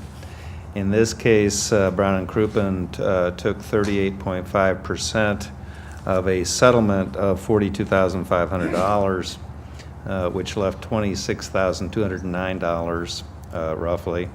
And so there's about $13,000 then that can be distributed to the healthcare providers, about 64% of the total medical expenses that were $20,357. So they're essentially offering us our prorated portion like they would any other healthcare provider up to that 50% cap in the statute. And if you accept it, then that's a waiver of the $251. If you don't accept it, you'd be left to try to chase the recipient of the remainder of the $26,000. In your professional opinion, would we ever see any more money out of this? No, I don't believe you'd find anyone that would spend the money to try to collect it for you, or even a collection agency that would take that on. Thank you. Are there any questions? Okay, seeing none, entertain a motion to approve the request for the ambulance billing write-off in the amount that's submitted. So moved. Second. It's been moved and seconded that the board approve the request for billing write-off as submitted to the board. Is there any discussion? Seeing none, all in favor say aye. Aye. All opposed? All right, it's unanimous. We will approve that. Second item under Ways and Means, Alderman Dimmitt, is the request for the budget amendment for the CLIA accreditation. That is correct. Well done. I'm flying off the cuff here. I understand. So, in order to take the money out of the seizure and asset forfeiture fund, we need to amend the budget accordingly. So if I could just have a motion to amend the budget accordingly. So moved. Second. All right, it's been moved and seconded that we amend the budget to include $15,000 to be spent from the seizure and asset forfeiture fund to fund the CALIA accreditation consultant that was approved earlier in this meeting. Is there any discussion? Seeing none, I guess it's $15,000. Let's have a roll call. Sorry, Octavia. Alderman Dimmitt? When we get into the budget, I just like to have it on the record. Alderman Dimmitt? Yes. Alderman Kramer? Yes. Alderman Leahy? Yes. Alderman Lockmiller? Yes. Alderwoman O'Neill? Yes. Alderwoman Sims? Yes. Alderman Wade? Yes. Okay, Your Honor, if I may. sure, Thank you. If I can take us back to the Public Works Committee. please do. I have been advised that I said July 15th would be the next meeting. I am wrong. Oh, okay. It is July the 13th, the Wednesday afternoon meeting, not a Friday. So I apologize for the wrong date. No, not at all. 7/13. All right, so the Public Works Committee will meet on the 13th of July, Wednesday afternoon. Yes. Thank you, sir. Thank you. Mr. City Attorney, any report? No, sir. Madam City Administrator, No report. Senior Excise Commissioner. Yes. Look what you signed up for. I might not return after tonight. We have Get a drink? we have liquor license renewals tonight. They run for 1 year, starting July 1st through June 30th. And we have 27 licenses. None of these are requests for new licenses. These are simply renewals of ones that are holding various different types of liquor licenses. The second matter is we have Arch Energy, which is Mobile on the Run, is asking for a new license, and that is a tasting. Let's see what the statute, the ordinance refers to it as a wine and malt beverages tasting permit. And in order to have that, you have to have an existing license or alcohol license, which they do. So the two matters that are in front of this this board tonight is first whether to approve the 27 existing licenses, which you do have in your packet, and then number two, whether to grant to Mobile on the Run the tasting permit. My understanding is what they're wanting to do is have customer appreciation days, and on certain days, they would be serving alcohol to their customers. Alderman Dimmitt, does the 27 renewals include the Mobile on the Run? It includes Mobile on the Run, my understanding, but I don't know that it includes the new Okay. application. So I believe that it does not. So what I'd like to do is take this in two bites at this apple. The first bite of the apple would be a motion to approve the 27 renewals without increasing the scope of any of those licenses. If we could put that before the board, if somebody would make an appropriate motion. So moved.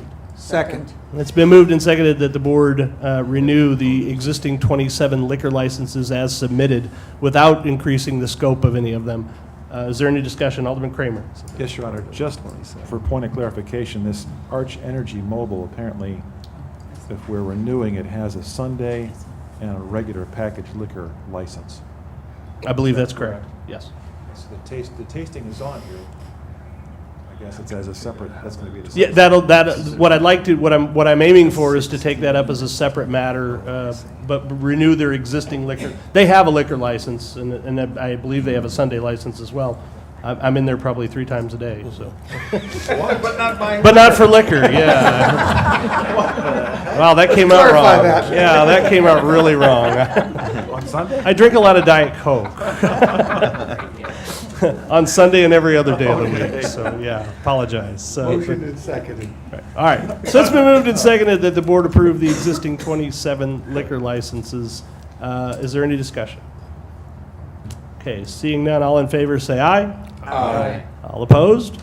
Okay, the board has unanimously renewed all 27 liquor licenses as submitted. Now, the second item would be to increase the scope of the liquor license being granted to, that has been granted to Mobile on the Run to include tasting.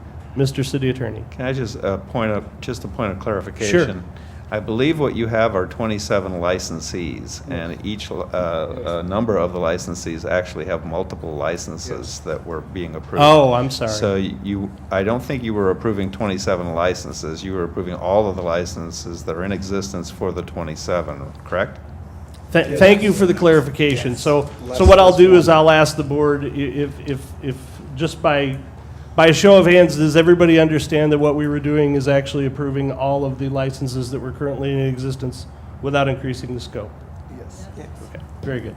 So I think we're good there, but thank you for that. Sure. All right, so now increasing the scope of one. Alderman Kramer. Yes, Your Honor. Looking at the other tasting licenses that we currently have in place, there are no gas stations or fueling Okay, ports. that I can see. just for a second, sorry, and I don't mean to interrupt, but I would like to get this actually in front of the board first. So could I have a motion to approve the tasting license? So moved. Second. It's been moved and seconded that we approve the tasting license for the Mobile on the Run. Now, Alderman Kramer, sorry. Yes, Your Honor. At the risk of repeating myself. Well, go ahead. It's my fault. It's my fault, too. I understand that we don't currently have any other fueling stations with a tasting license. My concern is this: while I understand it's admirable that this particular vendor or seller of gasoline would like to reward its customers with a taste of whatever the alcoholic beverage might be, however, doing that at a gas station where they're going to assumably get back on their motorcycle or hop back into their car and drive, I can't see where the city would benefit from approving such a measure. So I would be opposed to this. Thank you. Thank you. Any further discussion? Okay, seeing none. Let's have all in favor of granting the tasting license to the Mobile on the Run say aye. And all opposed? Opposed. Say nay, sorry. Nay. All right, I'm going to go with unanimous nay on the tasting license, so that'll be 7-0 against. So let's let the people over at the Mobile on the Run know that we don't think tasting at the gas station's a good idea. Library. No report at this time. Thank you. We have no report from the Municipal League. And Chief, Historical Society? Oh, he iddied off. All right, very good. We'll assume there's no report. Number 16 on the agenda, any announcements? Alderman Lockman. We'll have our Ward 3 meeting here in this room next Tuesday, the 28th, at 7 o'clock. Tuesday, the 28th, Ward 3. And that's not limited to just Ward 3 people. Anybody can come. Yeah, come meet. Any other announcements? Do we have any new business this evening?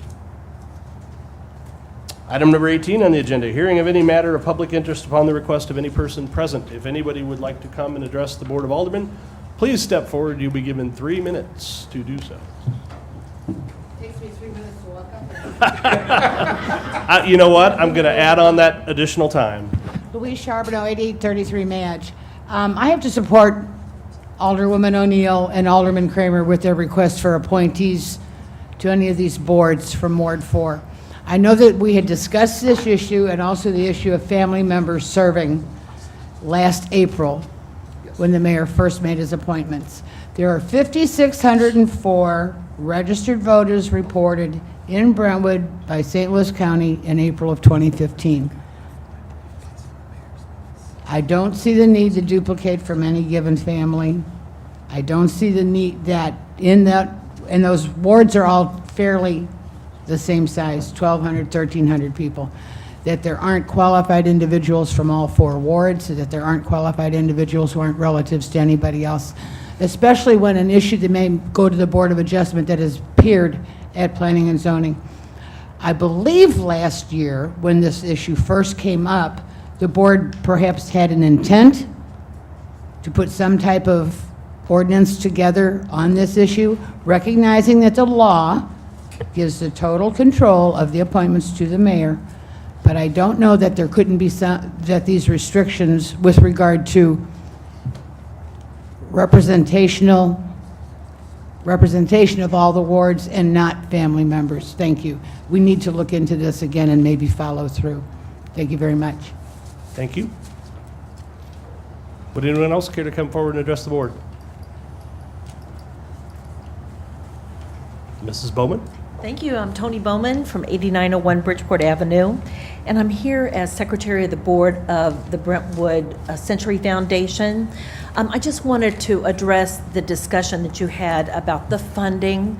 First of all, thank you so much for considering the funding. But I just want to clarify something from maybe our side, and I see that Dan's not here. Dan Fitzgerald is our president, so I'm just speaking really for myself here. We have not seen the bill. We had nothing to do with the writing of the bill, and I think it surprised us that it was a contract. Just wanted to let you know about that. We did come to you all in January, and with our presentation, we mentioned that as time went by, we would come and perhaps ask for help with certain needs. And that's kind of what happened.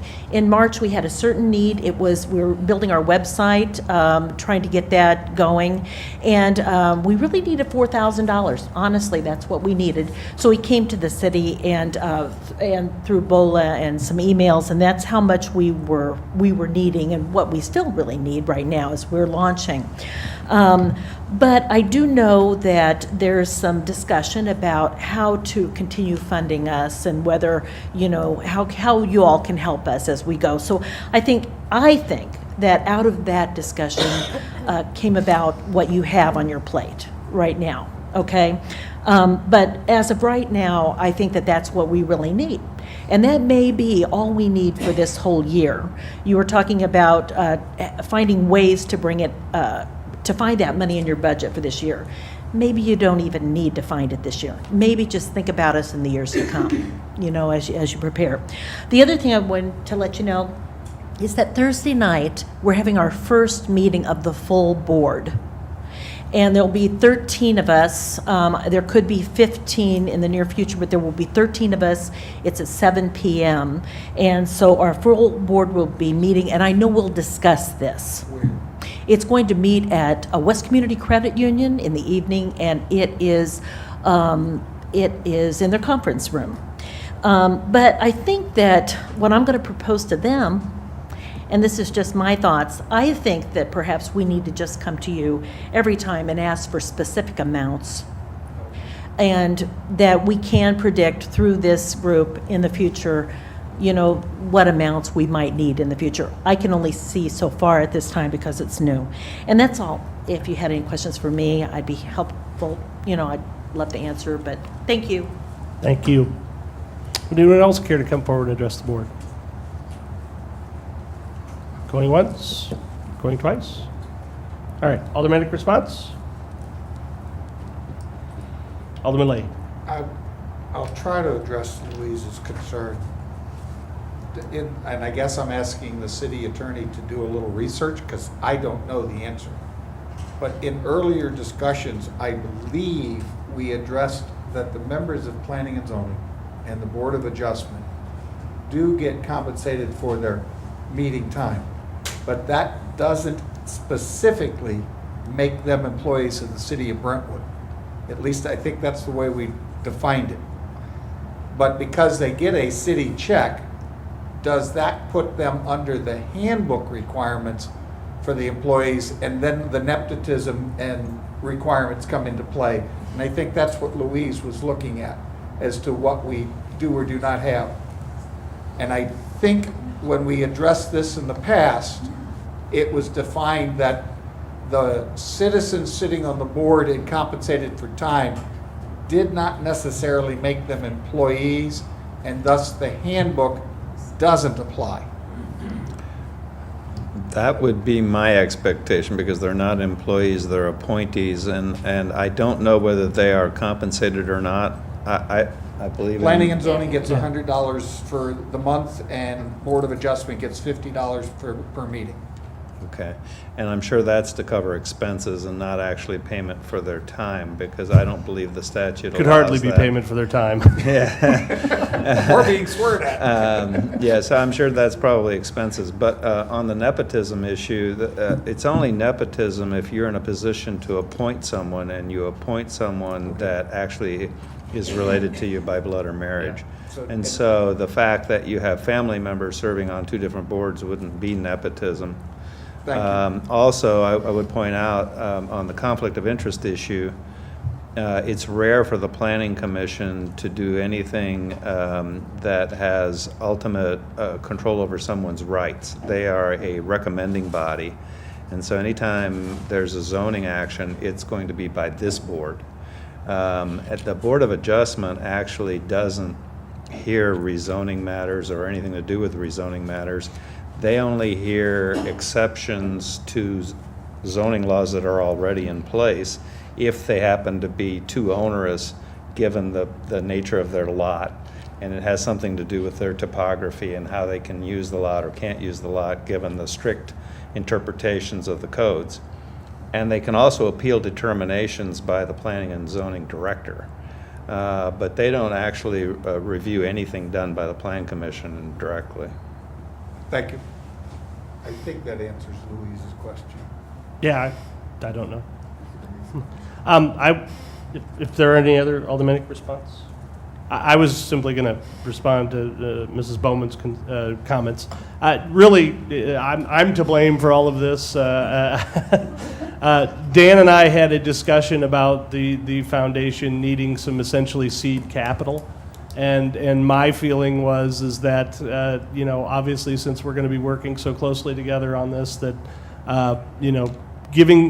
giving some seed capital to the foundation, knowing that most of it was going to go to a website, but also, just giving you some money to do some things that you might need to do seemed like a good idea. I'll confess that I was as surprised as anybody when a contract turned up on Thursday. I'm going to defer to our city attorney on the best way to do these things, and that was his recommendation, and that's fine. I don't see a problem with it, but I was, obviously, I was just like you. I mean, Dan said, nobody here has seen this contract. I said, I haven't even seen it. What are you talking about? So, if that's the best way to do it according to the city attorney, then by all means, let's do it that way. But really, the intent of this entire thing was to get the foundation some seed capital and let them know that there was some more coming so that they could plan their future for the rest of this year and get them on the way to the success I know they're going to have. So. You mean your donation and Mr. Plufka's donation wasn't Yeah, sufficient? unfortunately, my $100 didn't go as far as and I don't know if they ever got it I out thought of. it was larger than that. You have to use a crowbar to pry open Plufka's wallet sometimes, so I don't know. Oh wait, I just said that and he's not here. David, if you're watching. Motion to adjourn, Your Honor. Well, before we do that, I'll take that motion, but there's one other thing I want to make clear before, and again, this is all my doing. So in an effort to accommodate our developer, the Metro Manchester project, as I mentioned, I had tried to move things along as speedily as possible to accommodate them. As a result, I asked BOLA to look into scheduling a special meeting in late June, I believe. I don't know if we actually set a date, but somebody said June 30th, so maybe we had sort of set a date. That won't be necessary now because we're going to handle the first reading at the meeting in July and the second reading at the meeting in August due to the necessity of a public hearing. So again, and that was only me trying to accommodate somebody who's trying to bring a development to this town, and I was just trying to do what I could to help it along. So. But I've called him. I've told him that that's the best we can do, and he understands. And he has asked that if necessary, I might talk to the seller about what is causing these delays, or just to reassure the seller that these things are going on. He just doesn't want to lose his opportunity, and I understand that. So, Alderman Kramer. Your Honor, could I beg your favor in going briefly back to the mayor's report for a couple items? Sure. Updates. One has to do with the Pasta House Pronto project. Is that still, any idea, on hold, coming back? I actually know something about that. So yeah. So the project that was proposed and approved for the refacing of the building, essentially, I'm going to call it refacing.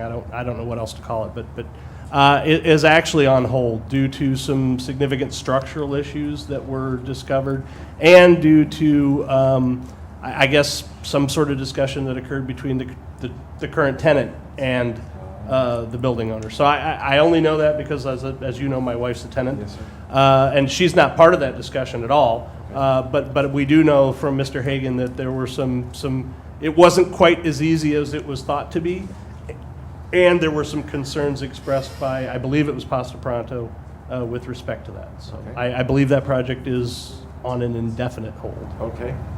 And Your Honor, some people have asked, we're curious, since the Brentwood Boulevard paving project appears to be much nearer completion than the beginning, do you envision the lot at the corner of White and Brentwood Boulevard to change its appearance at some point? I'll say this, Alderman Kramer, you're the master of tact. They're going to move the bulldozer and turn it around. You mean, is it going to stop looking like a dang? Yeah. Yes, I would anticipate that lot will change its appearance in the very near future. I will tell you that I have a signed agreement with the contractor that requires them to return the lot to the state it was in prior to the construction starting. And I have pictures of the lot on the day that I relinquished it to them and shoot away the folks from Missouri American Water, who, by the way, were much better tenants than our friends on the contracting. But I have been, I will say this, I have been exceedingly indulgent with the contractor because I didn't want to do anything that would even remotely have the chance of throwing cold water on our construction project. I think I told this board when I negotiated the rent for the site, it was some ridiculously low nominal sum. In fact, the previous owner was laughing at me when I ran into her at Mobile on the Run.